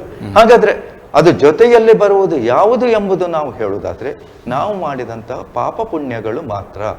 ಯಾಕಂದ್ರೆ ಪ್ರತಿಯೊಬ್ಬ ಮನುಷ್ಯನಿಗೂ, ಹುಟ್ಟಿದವನಿಗೆ ಎಲ್ರಿಗೂ ನಾನು ಶ್ರೇಷ್ಠನಾಗಿರ್ಬೇಕು, ಕೀರ್ತಿವಂತನಾಗಬೇಕು, ಜ್ಞಾನವಂತನಾಗಬೇಕು, ಸಂಪದ್ಭರಿತನಾಗಿರ್ಬೇಕು, ಸುಖ ಸವಲತ್ತನ್ನು ಪಡಿಬೇಕು ಅಂತ ಪ್ರತಿಯೊಬ್ಬ ಮನುಷ್ಯನಿಗೂ ಆಸೆ ಇರ್ತದೆ, ಸಹಜ ಆಸೆ. ಹಾಗಾದ್ರೆ ಯಾಕೆ ಇರುವುದಿಲ್ಲ? ಕುಂಟನೋ ಕುರುಡನೋ ಸಾಲದಲ್ಲಿ ಬೀಳುವಂಥದ್ದು ಈಗ ನಾವು ಪ್ರಪಂಚದಲ್ಲಿ, ನಾವು ಸಮಾಜದಲ್ಲಿ ಬಹಳ ವೈಪರೀತ್ಯಗಳನ್ನು ಕಾಣ್ತೇವೆ. ಹಾಗಾದ್ರೆ ಅದಕ್ಕೆ ಮುಖ್ಯ ಕಾರಣ ಏನಂದ್ರೆ ಅದು ನಮ್ಗೆ ಪ್ರತ್ಯಕ್ಷವಾಗಿ ಕಣ್ಣಿಗೆ ಕಾಣದಿದ್ರು ಕೂಡ ಪೂರ್ವ ಜನ್ಮದ ಕೃತಂ ಪಾಪಂ ಅಥವಾ ಮಾಡಿದಂತಹ ಪುಣ್ಯ ಅದೇ ನಮಗೆ ಕಾರಣವಾಗುತ್ತದೆ ಹೊರತು ಇಲ್ಲಿ ನಾವು ಸಂಪಾದನೆ ಮಾಡಲಿಕ್ಕೆ ಸಾಧ್ಯ ಆಗುವುದಿಲ್ಲ. ಯಾಕಂತ ಹೇಳಿದ್ರೆ ಅದು ಅವನು ಹಿಂದಿನ ಜನ್ಮದಲ್ಲಿ ಮಾಡಿದಂಥ ಕರ್ಮ. ಅಂದ್ರೆ ಇದನ್ನು ನಾವು ಮಾಡಿದಾಗ ಅದು ನಮಗೇ ಫಲ ಕೊಡ್ತದೆ ವಿನಃ ಅದನ್ನು ಪಾಲು ಮಾಡಿಕೊಳ್ಳಿಕ್ಕೆ ನಿಮಗೆ ಸಾಧ್ಯ ಇಲ್ಲ. ನಾನು ಪಡ್ಕೊಂಡ ಪುಣ್ಯವನ್ನು ನಿಮಗೆ ಕೊಡ್ಲಿಕ್ಕೆ ಸಾಧ್ಯವಿಲ್ಲ, ಅಥವಾ ನಾನು ಮಾಡಿದ ಪಾಪವನ್ನು ನಿಮಗೆ ಕೊಡ್ಲಿಕ್ಕೆ ಸಾಧ್ಯ ಇಲ್ಲ. ತಾನು ಮಾಡಿದ ಪಾಪ ಪುಣ್ಯಗಳ ಫಲವನ್ನು ತಾನೇ ಉಂಡು ತನ್ನಬೇಕು. ಹಾಗೆ ಕಳೆ ಎಂದೆಣಿಸದೆ ಜನ್ಮ ಜನ್ಮಾಂತರಗಳಲ್ಲೂ ವಿಧಿ ಬೆನ್ನ ಹಿಂದೆ ಬಂದು ಗಂಡು ಗೆಡಿಸಿಯೇ ತೀರುತ್ತದೆ ಚಿತ್ತೈಸು ಮಹಾರಾಜ ಅಂತ ಅಲ್ಲಿ ಮಹಾ ಪ್ರಚಂಡ ವಿದ್ವಾಂಸನಾದಂತಹ ಏನು ಆ ದೃಪದ ನಗು ಮತ್ತು ಅಲ್ಲಿ ಅವನ ಹೆಸರು ಬರ್ತದೆ ನೋಡಿ, ಆ ಕೌರವನ ಆಸ್ಥಾನದಲ್ಲಿ ಮುಖ್ಯವಾಗಿ ಇದ್ದಂತಹ ಅವನು ಧರ್ಮನೀತಿ ಹೇಳ್ತಾನೆ ಅಲ್ಲಿ. ಆ ಮನುಷ್ಯ ಅಲ್ಲಿ ಹೇಳಿದಂತಹ ಮಾತಿತ್ತು, ಅದನ್ನು ನಾವು ಅರ್ಥ ಮಾಡಿಕೊಳ್ಬೇಕು. ಅಂದ್ರೆ ಮಹಾಭಾರತದಲ್ಲಿ ಬಹಳಷ್ಟು ವೇದವ್ಯಾಸರು ಹೇಳ್ತಾರೆ, ಮುಖ್ಯವಾಗಿ ನಮ್ಮ ಚಿರಂಜೀವಿಗಳಂತ ಮಾರ್ಕಂಡೇಯ ಮಹರ್ಷಿಗಳು ಇರ್ತಾರೆ, ಇವರೆಲ್ಲರೂ ಕೂಡ ಈ ಮಾತನ್ನೇ ಹೇಳಿತ್ತು. ಧರ್ಮ ರಕ್ಷಣೆಯೂ ಕೂಡ ಅಧ್ಯಾತ್ಮ ಪಾಲನೆಯ ಭಾಗವು. ಧರ್ಮ ರಕ್ಷಣೆ ಅಂತ ಹೇಳುವಂಥದ್ದು ಅದು ಮಹಾರಾಜರಿಗೆ ಹೇಳಿಪಟ್ಟದ್ದು. ಯಾಕಂದ್ರೆ ಆ ಹಿಂದೆ ನಾವು ಏನು ಬ್ರಾಹ್ಮಣ ಪ್ರಸಕ್ತವಾಗಿ ಅಂತ ಹೇಳುವಂಥದ್ದು ಧರ್ಮ ರಕ್ಷಣೆ ಅಂತ ಹೇಳುವಂಥದ್ದು ಒಬ್ಬನ ಅದು ಇದಲ್ಲ, ಅದು ಮಹಾರಾಜನ ಕರ್ತವ್ಯ. ಧರ್ಮ ರಕ್ಷಣೆ ಅಂತ ಹೇಳಿದ್ದೆ. ಆದ್ರೆ ಧರ್ಮವನ್ನು ರಕ್ಷಿಸುವುದು, ನಮ್ಮ ಧರ್ಮವನ್ನು ಆಚರಿಸುವುದು ಮಾತ್ರ ನಮ್ಮ ಕೆಲಸ. ನನಗೆ ರಕ್ಷಣೆ ಮಾಡ್ಲಿಕ್ಕೆ ಸಾಧ್ಯ ಇಲ್ಲ, ಯಾಕಂದ್ರೆ ನಾನೊಬ್ಬ ಅಷ್ಟು ಅಪಾಯಗಳು ಬಂದಾಗ ನಾವು ಜಾಗೃತಿಯನ್ನು ಮೂಡಿಸ್ಬೇಕು. ಆದ್ರೆ ರಕ್ಷಣೆ ಮಾಡಬೇಕಾದ್ದು ಯಾರು ರಾಜದಂಡವನ್ನು ಹಿಡಿದಿದ್ದಾನೋ ಅವನು ಧರ್ಮ ರಕ್ಷಣೆಯನ್ನು ಮಾಡುದು. ಯಾಕಂದ್ರೆ ಅವನನ್ನು ರಾಜನನ್ನಾಗಿ ಮಾಡಿದ್ದೇ ಅದಕ್ಕೋಸ್ಕರ, ಅವನನ್ನು ರಕ್ಷಣೆಗೋಸ್ಕರ. ಅದಕ್ಕೋಸ್ಕರ ಅವನನ್ನು ಕ್ಷತ್ರಿಯ ಅಂತ ಕರೆಯುವುದು. ಅವನು ಧರ್ಮ ರಕ್ಷಣೆಯೂ ಮಾಡಬೇಕು, ದೇಶ ರಕ್ಷಣೆಯೂ ಮಾಡಬೇಕು. ನಾವು ಧರ್ಮವನ್ನು ಅನುಸರಿಸಿ ವೈಯಕ್ತಿಕವಾಗಿ ನಾವು ಅದರಿಂದ ಏನು ವಿಶೇಷವಾದಂಥ ಶಕ್ತಿಯನ್ನು ಪಡ್ಕೊಳ್ಬೇಕು. ಧರ್ಮಕ್ಕೆ ಹಾನಿ ಆಗ್ತಾ ಇದೆ, ಧರ್ಮ ಪುನರುಜ್ಜೀವನಗೊಳಿಸಬೇಕು ಎಂದಾದರೆ ಇದರಲ್ಲಿ ಹಬ್ಬಗಳ ಪಾತ್ರ ಏನು? ಧರ್ಮ ಒಂದು ಕಡೆ ಆಕ್ರಮಣ ಆಗ್ತಾ ಇದೆ, ಈ ಸನಾತನ ಧರ್ಮದ ಅಸ್ತಿತ್ವದ ಬಗ್ಗೆಯೂ ಕೂಡ ಮಾತನಾಡ್ತಾ ಇದ್ದಾರೆ. ಈ ಸಂದರ್ಭದಲ್ಲಿ ಧರ್ಮ ಜಾಗರಣೆ ಮತ್ತು ಧರ್ಮವನ್ನು ಉಳಿಸಿಕೊಳ್ಳಿಕ್ಕೆ ಈ ಹಬ್ಬಗಳ ಆಚರಣೆಯ ಮೂಲಕ ಏನಾದರೂ ಮಾಡಬಹುದಾ ಅಂತ? ಧರ್ಮವನ್ನು ಉಳಿಸಿಕೊಳ್ಳಿಕ್ಕೆ ಹಬ್ಬದಿಂದ ನಾವು ಮಾಡುವುದಕ್ಕಿಂತಲೂ ಸಂಘಟಿತರಾಗಿ ಮಾಡಬಹುದು. ಆದ್ರೆ ಸಂಘಟನೆ ಅಲ್ಲಿ ತೊಡಗಿದವರೇ ಅದನ್ನು ಸರಿಯಾಗಿ ನಂಬಿಕೆಯಿಂದ ಮಾಡಬೇಕಲ್ವ? ಅಲ್ಲಿ ಬೇಕಾದ್ದು ನಾನು ಪ್ರತಿ ಬಾರಿ ಹೇಳುವಂಥದ್ದು ಅಷ್ಟೇ, ಆ ಸಂಘಟಕರೆಲ್ಲರೂ ಕೂಡ ಇದೊಂದು ನಮ್ಮ ಆತ್ಮ, ಇದೊಂದು ಶಕ್ತಿ, ಇದು ನಮ್ಮ ಒಂದು ಪ್ರತಿಷ್ಠೆ, ಅಥವಾ ನಮಗೆ ಇದರಿಂದ ನಮಗೆ ಒಳ್ಳೆಯದಾಗ್ತದೆ ಅಂತ ಹೇಳುವಂಥ ಎಲ್ಲಾ ನಂಬಿಕೆಯಿಂದ ಅದನ್ನು ಆಚರಣೆ ಮಾಡಬೇಕು. ಮಾತ್ರ ಅಲ್ಲ, ತಾವು ಆಚರಿಸುವುದೊಂದಿಗೆ ಇತರರನ್ನು ಅವರಲ್ಲಿ ಏನಾದ್ರೂ ಒಂದು ಮನಸ್ಸಿನಲ್ಲಿದ್ದಂಥ ಗೊಂದಲಗಳಿದ್ರೆ ಅಥವಾ ಅಜ್ಞಾನ ಇದ್ರೆ ಆ ಅಜ್ಞಾನವನ್ನು ತೊಲಗಿಸಿ ಈ ಕಾರ್ಯದಲ್ಲಿ ನಾವು ಅವರನ್ನು ತೊಡಗಿಸಿಕೊಳ್ಬೇಕು. ಇದು ಹೆಚ್ಚು ಹೆಚ್ಚು ಆಗಬೇಕು. ಆ ಹೆಚ್ಚು ಹೆಚ್ಚು ನಾವು ಅದರಲ್ಲಿ ಆದಾಗ ನಮ್ಮ ಬಗ್ಗೆ ನಾವೇ ಇನ್ನೊಬ್ಬರ ಹತ್ರ ಕೆಟ್ಟದ್ದು ಮಾತಾಡಿ, ಅಥವಾ ನಮ್ಮ ಹಬ್ಬಗಳ ಅಥವಾ ದೇವರ ವಿಚಾರದಲ್ಲಿ ನಾವು ಇನ್ನೊಬ್ಬರಲ್ಲಿ ಮಾತನಾಡಿದಾಗ ಸಹಜವಾಗಿ ಅದು ಅವನಿಗೂ ಒಂದು ಅಪನಂಬಿಕೆ ಬರ್ತದೆ, ಅವನಿಗೂ ಅಪಹಾಸ್ಯ ಮಾಡಲಿಕ್ಕೆ ಕಾರಣ ಆಗ್ತದೆ. ಇದು ಎಲ್ಲ ಅಂದ್ರೆ ಈ ದುಷ್ಕೃತ್ಯಕ್ಕೆಲ್ಲ ನಮ್ಮ ಒಂದು ವಿಚಾರಗಳೇ ಅಲ್ಲಿ ಮುಖ್ಯ ಕಾರಣ ಆಗ್ತದೆ. ಹಾಗಾಗಿ ನಮ್ಮ ಈ ಎಲ್ಲಾ ಹಬ್ಬಗಳ ಮೂಲಕ ನಾವು ಹೆಚ್ಚು ಜನರನ್ನು ಶ್ರದ್ಧೆಯಿಂದ ಅದರಲ್ಲಿ ಆಚರಿಸಲಿಕ್ಕೆ ಪ್ರಯತ್ನ ಪಡಬೇಕು. ನಾವು ತುಂಬಾ ಏನೇನೋ ಕಾರ್ಯಕ್ರಮ ಹಮ್ಮುವುದಕ್ಕಿಂತ ಅದೇ ಹಣದಲ್ಲಿ ಹೆಚ್ಚು ಭಕ್ತರನ್ನು ಅಲ್ಲಿ ಸೇರಿಸುವುದು ಹೇಗೆ, ಅವರಿಗೆ ಇಂಥ ಒಳ್ಳೆ ವಿಚಾರಗಳನ್ನು ಹೇಳಿಸುವುದು ಹೇಗೆ ಇತ್ಯಾದಿ ಪ್ರಯತ್ನಗಳಿಗೆ ತೊಡಕೊಳ್ಬೇಕು. ಕಡೆಗೆ ಒಂದು ಒಳ್ಳೆ ವಿಚಾರಗಳನ್ನು ಈ ಹಬ್ಬ ಹರಿದಿನಗಳಲ್ಲಾದ್ರೂ ಜನರು ಕೇಳಿತು ಅಂತಾದ್ರೆ ಅದರಲ್ಲಿ ಖಂಡಿತವಾಗಿಯೂ ನಮಗೆ ಅದರಲ್ಲಿ ಒಳ್ಳೆಯ ಪರಿಣಾಮ ಉಂಟಾಗ್ತದೆ. ಸರ್, ಮತ್ತೊಂದು ಇಲ್ಲಿ ಮುಖ್ಯವಾಗಿ ಈಗ ಹಿಂದೆಯೂ ಕೂಡ ಈ ಸನಾತನ ಧರ್ಮದವರು ಒಂದಷ್ಟು ಪ್ರಯತ್ನ ಇದ್ರು ಈ ಗಣೇಶ ಹಬ್ಬದ ಆಚರಣೆಯಲ್ಲಿ ಅದು ಹೇಗಿರಬೇಕು, ಇದನ್ನೆಲ್ಲ ಬಳಸಬಾರ್ದು, ಇದನ್ನೆಲ್ಲ ಬಳಸಬೇಕು, ಮತ್ತು ಸಾತ್ವಿಕ ಆಚರಣೆಯ ಬಗ್ಗೆಯೂ ಕೂಡ ಹೇಳಿದ್ರು. ಈ ಸಾತ್ವಿಕ ಹಬ್ಬಗಳ ಆಚರಣೆ ಅಂದರೆ ಏನು ಸರ್? ಈಗ ನಾವು ಮನೆಯಲ್ಲಿಯೂ ಕೂಡ ಒಂದು ಸಾತ್ವಿಕವಾಗಿ ಆಚರಿಸೋದಿದ್ರೆ ಬೆಳಿಗ್ಗೆ ಎದ್ದು ಏನು ಮಾಡಬೇಕು, ಶುಚಿರ್ಭೂತರಾಗಿ ಏನು ಮಾಡಬೇಕು, ಯಾವ ರೀತಿಯಲ್ಲಿ ಬೇಕು? ಸಾತ್ವಿಕ ಅಂದರೆ ಮನುಷ್ಯನಲ್ಲಿ 3 ಗಂಡು, ತಾಮಸ, ಸಾತ್ವಿಕ. ಹಾಗಾದರೆ ಸಾತ್ವಿಕ, ನಾವು ದೇವರಿಗೆ ಏನು ಕದಳಿ ಬಾಳ ಅಥವಾ ಪುಟ್ಟ ಬಾಳೆ ಅಂತ ಹೇಳ್ತೇವೆ ನಾವು ಹೆಚ್ಚಿಂದ, ಅದನ್ನೇ ಯಾಕೆ ನಾವು ದೇವರಿಗೆ ಅರ್ಪಿಸ್ತೇವೆ ಅಂದರೆ ಅದರಲ್ಲಿ ಬಹಳ ಸಾತ್ವಿಕ ಗುಣ ಇರುವಂಥದ್ದು. ಈ ಸಾತ್ವಿಕ ಗುಣವನ್ನು ನಾವು ದೇವರಿಗೆ ಅರ್ಪಿಸಿದರೆ ನಾವು ಅದನ್ನು ಪ್ರಸಾದ ರೂಪದಲ್ಲಿ ನಾವು ತಿಂತೇವೆ. ನಾವು ಪ್ರಸಾದ ರೂಪದಲ್ಲಿ ಸಾತ್ವಿಕವಾದಂಥ ಆಹಾರವನ್ನು ತಿಂದಾಗ ನಾವು ಸಾತ್ವಿಕವಾದಂಥ ಮನಸ್ಸನ್ನು ಹೊಂದಲಿಕ್ಕೆ ಸಾಧ್ಯ. ಸರಿ, ನಾವು ತಿಂದ ಅನ್ನವೇ ಅದು ಮನಸ್ಸಾಗುತ್ತದೆ ಅಂತ ಅದೊಂದು ಮಾತಿದೆ. ಹಾಗಾಗಿ ನಾವು ದಿನನಿತ್ಯವೂ ಕೂಡ ಸಾತ್ವಿಕವಾದಂಥ ಆಹಾರವನ್ನು ಸೇವಿಸಲಿಕ್ಕೆ ನಾವು ಹೆಚ್ಚು ಪ್ರಯತ್ನ ಮಾಡಿದಾಗ ನಮಗೆ ಗೊತ್ತಿಲ್ಲದೆ ನಾವು ಸಾತ್ವಿಕರಾಗ್ತೇವೆ. ತಾಮಸ ಗುಣವುಳ್ಳಂಥ ಆಹಾರವನ್ನು ನಾವು ಸೇವಿಸಿತ್ತು ಅಂತಾದರೆ ನಮ್ಮಲ್ಲೂ ಕೂಡ ತಾಮಸ ಗುಣಗಳೇ ನಮ್ಮಲ್ಲಿ ಬರ್ತವೆ. ಹಾಗಾಗಿ ಈ ಹಬ್ಬ ಹರಿದಿನಗಳಲ್ಲಿ ನಾವು ಹಾಗಾಗಿ ಅದಕ್ಕೋಸ್ಕರ ಆ ರೀತಿಯಾದಂಥ ಸಾತ್ವಿಕ ಮೆರವಣಿಗೆ ಬಗ್ಗೆಯೂ ಕೂಡ ಪಟ್ಟಿ ಮಾಡಿದ್ರು ಅವರು. ಭಜನೆ ಕೆಲವೊಂದು ವಾದ್ಯಗಳ ವೃಂದ ಮಾತ್ರ ಸಾಕು, ಈ ಡಿಜೆ ಗೀಜೆ ಎಲ್ಲ ಬೇಡ. ಆದ್ರೆ ನೋಡಿ, ನಾನು ಪ್ರತಿಯೊಂದು ನಮ್ಮ ಏನು ದೇವಸ್ಥಾನಗಳಲ್ಲಿ ಆಗುವ ಯಾವುದೇ ಕಾರ್ಯಕ್ರಮ ಇರಲಿ ಅಥವಾ ಧಾರ್ಮಿಕ ಸಂಸ್ಥೆಗಳ ಆಶಯದಲ್ಲಿ ಸಾರ್ವಜನಿಕರಿಂದಲೋ ಅಥವಾ ಯಾರೋ ಒಂದು ಕೊಡುವಂಥ ಹಣದಿಂದ ಆಗುವ ಕಾರ್ಯಕ್ರಮಗಳು ಯಾವುದೇ ಇರಲಿ, ಅದೆಲ್ಲವೂ ಕೂಡ ಸಾತ್ವಿಕವಾಗಿರಬೇಕು. ನಮ್ಮ ಆಚಾರ ವಿಚಾರ ಸಂಸ್ಕೃತಿ ಪುರಾಣ ಪುರುಷರ ಕಥೆಗಳನ್ನು ಜನರಿಗೆ ತಿಳಿಸುವಂಥ ಕಾರ್ಯಕ್ರಮ ಆಗಬೇಕು. ಈ ಉದಾಹರಣೆಗೆ ಈ ನಲದಮಯಂತಿ ಕಥೆ ಇರ್ಬೋದು, ಸತ್ಯ ಹರಿಶ್ಚಂದ್ರನ ಕಥೆ ಇರ್ಬೋದು. ಇಂತಹ ಕಥೆಗಳನ್ನು ಮನಮುಟ್ಟುವಂತೆ ನಾವು ಜನರಿಗೆ ತೋರಿಸಿದಾಗ ಜನರು ಸತ್ಯಕ್ಕಾಗಿ ನ್ಯಾಯಕ್ಕಾಗಿ ಎಷ್ಟೆಲ್ಲ ಹಿಂದೆ ಪರಿತಪಿಸಿದ್ರು, ಅದರಿಂದ ಮುಂದೆ ಅವರಿಗೇನು ಪ್ರಯೋಜನವಂತು. ಇವತ್ತೊಂದು ನಲ ಮಹಾರಾಜನ ಕಥೆಯನ್ನು ಅಥವಾ ಆತನ ನಾನು ಹೆಸರನ್ನಲ್ಲಿ ಪ್ರಸ್ತಾವನೆ ಮಾಡ್ತೇನೆ ಅಂತ ಹೇಳಿದ್ರೆ, ಹಾಗಾದ್ರೆ ಆ ನಳ ಚಕ್ರವರ್ತಿಯ ಸಾಮರ್ಥ್ಯ ಎಷ್ಟಿರ್ಬೋದು. ಆದರೆ ಅವನ ಇತಿಹಾಸವನ್ನು ನಾವು ಗಮನಿಸ್ಲಿಕ್ಕೆ ಹೋದ್ರೆ ಆತ ಬಹಳಷ್ಟು ಕಷ್ಟವಿಟ್ಟ. ಹೆಂಡತಿಯ ಒಂದು ಸೀರೆಯ ಸೆರಗನ್ನೇ ಹರಿದು ಆತ ತನ್ನ ಮಾನವನ್ನು ಅಲ್ಲಿ ಮುಚ್ಚಿಕೊಳ್ಬೇಕಾಯ್ತು. ಹೆಂಡತಿಯನ್ನು ಅಷ್ಟು ಪ್ರೀತಿಸ್ತಿದ್ರೆ ಅವಳನ್ನು ಬಿಟ್ಟು ಅಗಲಬೇಕಾಯ್ತು. ಆದರೆ ಆತ ಮನಸ್ಸು ಮಾಡಿದ್ರೆ ಹಾಗೆ ಕಷ್ಟಪಡ್ಬೇಕು ಅಂತ ಇರಲಿಲ್ಲ. ಸತ್ಯ ಹರಿಶ್ಚಂದ್ರನು ಕೂಡ ಸತ್ಯವನ್ನು ಬಿಟ್ಟಿದ್ರೆ ಆತ ಕಷ್ಟಪಡ್ಬೇಕು ಇರಲಿಲ್ಲ. ವಿಶ್ವಾಮಿತ್ರರು ಹೇಳ್ತಾರೆ, ನೀನು ಒಂದು ಸುಳ್ಳಿಗೆ ಹೇಳು, ನಿನ್ನ ಎಲ್ಲ ರಾಜ್ಯವನ್ನು ಮರಳಿ ಕೊಡ್ತೇನೆ, ಎಲ್ಲವನ್ನು ಕೊಡ್ತೇನೆ, ದುಪ್ಪಟ್ಟು ಕೊಡ್ತೇನೆ ಅಂತ. ಆದ್ರೆ ಅವನು ಸತ್ಯಕ್ಕಾಗಿ, ಯಾಕಂದ್ರೆ ಆ ಒಂದು ಸತ್ಯಕ್ಕಾಗಿ ಆತ ಅಲ್ಲಿ ಮನ ಮಾಡಿದ್ದರಿಂದ ಇವತ್ತಿಗೂ ಕೂಡ ನಾವು ಆ ಸೂರ್ಯಚಂದ್ರರಿರುವ, ಇವತ್ತು ಅಂತಲ್ಲ, ಸೂರ್ಯಚಂದ್ರರಿರುವವರೆಗೂ ಆತನ ಹೆಸರು ನಾವು ಹೇಳ್ತಾ ಇರ್ತೇವೆ, ನೆನಪು ಮಾಡ್ತಾ ಇರ್ತೇವೆ. ಹಾಗೆ ಈ ಸಾತ್ವಿಕವಾದಂಥ ಯಾವುದೇ ಕಾರ್ಯಗಳನ್ನು ಮಾಡುವುದರಿಂದ ನಮಗೆ ಇದೇ ತರನಾದಂಥ ಪ್ರಯೋಜನ ಬರ್ತದೆ. ನಾವೆಲ್ಲ ಈಗ ಮಾಡುವಂಥದ್ದೇನು, ನಮ್ಮ ಇಂದ್ರಿಯಗಳಿಗೆ ಬೇಡವಾದದ್ದಂತ, ಇಂದ್ರಿಯಗಳಿಗೆ ಏನು ಅದರಿಂದ ನಾವು ವಿಕೋಪಗೊಳ್ತೇವೆ, ಇಂದ್ರಿಯಗಳಿಗೆ ಅದು ತಡ್ಕೊಳ್ಳಿಕ್ಕೆ ಆಗುವುದಿಲ್ಲ. ಅಂತಹ ಕಾರ್ಯಕ್ರಮಗಳನ್ನೇ ಹಂಚುವಂಥದ್ದು. ಹಾಗಾಗಿ ಹೇಳ್ತೇವೆ ನಾವು ಅಂಥದ್ದು ಮಾಡಿದ್ರೆ ಜನ ಬರುವುದಿಲ್ಲ ಅಂತ. ನಮ್ಮ ಸಂಘಟಕರ ಮೇಲ್ನೋಟಕ್ಕೆ ನಾವೀಗ ಜನ ಬರುವುದಕ್ಕೋಸ್ಕರ ಕಾರ್ಯಕ್ರಮ ಮಾಡಿದ್ರೆ ಏನು ಪ್ರಯೋಜನ, ಅಂತ ಜನರು ಬರದಿದ್ರೆ ಏನು, ಅದನ್ನು ಆಲೋಚನೆ ಮಾಡಿದ್ವಿ. ನಮಗೆ ಹಬ್ಬ ಹರಿದಿನಗಳಿಗೂ ಕೂಡ ಅಂತಹ ಮಾನಸಿಕ ಸ್ಥಿತಿ ಇಲ್ಲದಂತಹ ಜನರನ್ನು ನೀವು ಅಲ್ಲಿ ಸೇರಿಸಿದ್ರಿಂದ ಏನು ಪ್ರಯೋಜನ, ಅದನ್ನು ಅರ್ಥ ಮಾಡಿಕೊಂಡು ಇಂತಹ ಒಳ್ಳೆಯ ಕಾರ್ಯಕ್ರಮಗಳನ್ನು ಹಾಕಿ. ಯಾವುದ್ಯಾವುದೋ ಒಂದು ನಾವು ನೆಗೆ ಆಡುವಂಥದ್ದು, ಅದರಲ್ಲಿ ಬೇಡದಿದ್ದಂಥ ಶಬ್ದಗಳು ಇವುಗಳನ್ನೆಲ್ಲ ಕೇಳಿದ ಸಿನಿಮಾ ಇರಲಿ ಮತ್ತೊಂದು ಯಾವುದೇ ಮಾಧ್ಯಮ ಇರಲಿ, ಅದು ಮನುಷ್ಯನಿಗೆ ಬೇಗ ಪರಿಣಾಮ ಉಂಟು ಮಾಡುವಂಥದ್ದು. ಅಲ್ಲೆಲ್ಲ ಬೇಡದಿದ್ದ ಹಬ್ಬಗಳ ನೆಪದಲ್ಲಿ ನಾವು ಸಂಭ್ರಮ ಮಾಡೋದು ತಪ್ಪು ಅಂತೀರ ತಾವು? ಸಂಭ್ರಮ ಅಂತ ಹೇಳುವಂಥದ್ದು ಇದರಲ್ಲಿ ಸಂಭ್ರಮ ಸಿಗುವುದಿಲ್ವಾ? ನಿಮ್ಗೆ ಒಳ್ಳೆ ಒಳ್ಳೆ ಕಥೆಗಳನ್ನು ಹೇಳಿದಾಗ ಮನೋರಂಜನೆ ಸಿಗುವುದಿಲ್ವಾ? ಅದರಲ್ಲೂ ಒಳ್ಳೆ ಒಳ್ಳೆ ಇದ್ದಾನೆ, ಅದರ ನಕ್ಷತ್ರಿಕ ಪಾತ್ರ ಬರ್ತದೆ, ನಕ್ಷತ್ರಿಕ ಪಾತ್ರ ಮನೋರಂಜನೆಯೇ ಅದು. ಸತ್ಯ ಹರಿಶ್ಚಂದ್ರದಲ್ಲಿ ಪ್ರತಿಯೊಂದು ಇದರಲ್ಲೂ ಕೂಡ ಒಳ್ಳೆ ಒಳ್ಳೆ ವಿಚಾರಗಳುಂಟು. ಆದರೆ ನಮ್ಮ ಮಾನಸಿಕ ಸ್ಥಿತಿಗೆ ನಾವು ಅದಕ್ಕೆ ಹೊಂದಾಣಿಸಿಕೊಳ್ಬೇಕು. ನಮ್ಮ ಮನಸ್ಸು ಹೇಗೆ ಉಂಟು ಹಾಗೆ ನಾವು ಈಗ ಒಂದು ಸಂಘಟನೆ ಮಾಡುವಾಗ ಆ ಮಾನಸಿಕ ಸ್ಥಿತಿ ಹೇಗುಂಟು ಅಂಥವರೇ ಅದೇ ರೀತಿಯಾದ ಸಂಘಟನೆ ಮಾಡುವಂಥದ್ದು. ಹಾಗಾಗಿ ನಮ್ಮ ಮಾನಸಿಕ ಸ್ಥಿತಿಯನ್ನು ಉನ್ನತೀಕರಿಸಿಕೊಳ್ಬೇಕು, ಅದನ್ನು ಹೆಚ್ಚು ಆಧ್ಯಾತ್ಮಿಕಗೊಳಿಸಬೇಕು, ಸಾತ್ವಿಕಗೊಳಿಸಬೇಕು. ನಾವು ಅದೇ ರೀತಿಯಾದ ಕೆಟ್ಟ ಸ್ಥಿತಿ ಇದ್ರೆ ಅದೇ ರೀತಿಯಾದ ನಮಗೆ ಯೋಚನೆ ಬರ್ತದೆ. ಭಕ್ತಿಯ ಸಮರ್ಪಣೆ ಹೇಗಿರಬೇಕು? ಕೇವಲ ವೆರೈಟಿ ನೈವೇದ್ಯಗಳನ್ನು ಬಡಿಸೋದು, ಹೆಚ್ಚಿನ ಹೂವಿನ ಅಲಂಕಾರಗಳನ್ನು ಮಾಡೋದು, ಸೆಲ್ಫಿ ತೆಗೆದುಕೊಳ್ಳೋದು, ಅದನ್ನು ಪ್ರಚುರಪಡಿಸೋದು, ಇದೇ ಈಗ ಭಕ್ತಿಯ ಪರಾಕಾಷ್ಠೆಯ ಮಾರ್ಗಗಳಾಗಬೇಕಿದೆ. ತಮ್ಮ ಪ್ರಕಾರ ಭಕ್ತಿಯ ಪರಾಕಾಷ್ಠೆ ಹೇಗಿರಬೇಕು? ನನ್ನ ಪ್ರಕಾರ ಅಂತ ಬೇಡ. ಶ್ರೀಕೃಷ್ಣ ನಮಗೆ ಏನು ವಿಶ್ವಗುರು. ಶ್ರೀಕೃಷ್ಣ ಹೇಳಿದ್ದನ್ನೇ ನಾನು ಒಂದು ತಮ್ಮ ಜ್ಞಾನದ ಆಧಾರದಲ್ಲಿ ಕೃಷ್ಣ ಹೇಳಿದ್ದನ್ನೇ ನಾನು ಹೇಳ್ತೇನೆ. ಪತ್ರಂ ಪುಷ್ಪಂ ಫಲಂ ತೋಯಂ. ನೀನು ದೇವರನ್ನು ಒಲಿಸಿಕೊಳ್ಬೇಕಾದ್ರೆ ಈ ರೀತಿಯಾದಂಥ ಯಾವುದೇ ವಿಜೃಂಭಣೆಯನ್ನು ಮಾಡುವುದು ಬೇಡ. ಒಂದು ಪತ್ರೆ, ಒಂದು ಪುಷ್ಪ, ಒಂದು ಫಲವನ್ನು ಕೊಡು. ಯಾಕೆ ಕೊಡಬೇಕು ಅಂತ ಹೇಳ್ತಾನೆ? ಅದು ಅವನಿಗೆ ಭಗವಂತನಿಗೆ ಅಗತ್ಯ ಇಲ್ಲ.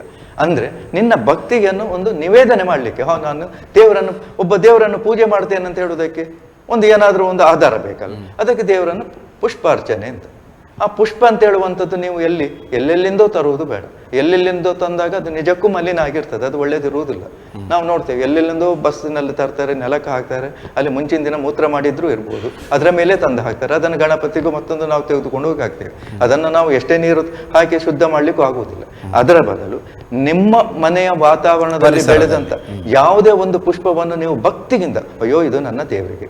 ನಾವು ಕುಚೇಲನನ್ನು ನೋಡ್ತೇವೆ, ವಿದುರನನ್ನು ನೋಡ್ತೇವೆ, ಎಂತೆಂಥ ಮಹಾನ್ ಭಕ್ತರಿದ್ರು, ಹೇಗೆ ದೇವರನ್ನು ಒಲಿಸಿಕೊಂಡ್ರು. ಒಂದು ಮುಷ್ಟಿ ಅವಲಕ್ಕಿಯಿಂದ ಕೃಷ್ಣ ಪ್ರಸನ್ನನಾದ.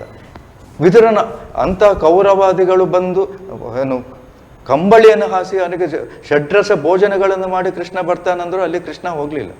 ಏನೂ ಇಲ್ಲದಂತಹ ವಿದುರನ ಮನೆಯಲ್ಲಿ ಒಂದು ಕುಡಿತೆ ಅಲ್ಲಿ ಒಂದು ಬಾಯಿ ಹಾಲು ಕುಡಿದು ಇಡೀ ಹಾಲಿನ ಹೊಳೆಯನ್ನೇ ಹರಿಸಿದ. ಇವೆಲ್ಲ ಉದಾಹರಣೆಗಳು ನಮ್ಮ ಮುಂದಿಗಿದೆ. ಹಾಗಿರುವಾಗ ದೇವರನ್ನು ಒಲಿಸ್ಲಿಕ್ಕೆ ನಾವು ನಾವು ನಮ್ಮ ಮನಸ್ಸಲ್ಲಿ ಈಗ ಏನಾಗಿದೆ ಅಂದ್ರೆ ನಾವು ತುಂಬಾ ದೇವರಿಗೆ ಕೊಡ್ತೇವೆ ಅಂತ. ಈ ಅಜ್ಞಾನ ಹೋಗ್ಬೇಕು. ನಾವು ದೇವರನ್ನು ಆ ಅಜ್ಞಾನವನ್ನು ಕಳೆದು ನಾವು ದೇವರನ್ನು ಮನಸ್ಸಿನಿಂದ ಮನೋ ಅರ್ಪಣೆಯನ್ನು ಮಾಡಬೇಕು. ನಮ್ಮ ಆ ರೀತಿಯಾದಂಥ ಅರ್ಪಣೆಯಿಂದ ನಮ್ಮ ದೇವರನ್ನು ಒಲಿಸಿಕೊಳ್ಬೇಕು ಹೊರತು ಅದಕ್ಕೆ ಭಗವಂತ ಹೇಳಿದ್ದು ನಿನ್ನ ಪರಿಸರದಲ್ಲಿರುವಂಥ ಒಂದು ಫಲ, ಒಂದು ಪುಷ್ಪವನ್ನು ಅರ್ಚನೆ ಮಾಡು, ಭಕ್ತಿ ನಿವೇದನೆ ಮಾಡು. ಆ ಭಕ್ತಿ ನಿವೇದನೆ ನಮಗೆ ಬಹಳಷ್ಟು ಕೊಡ್ತವೆ.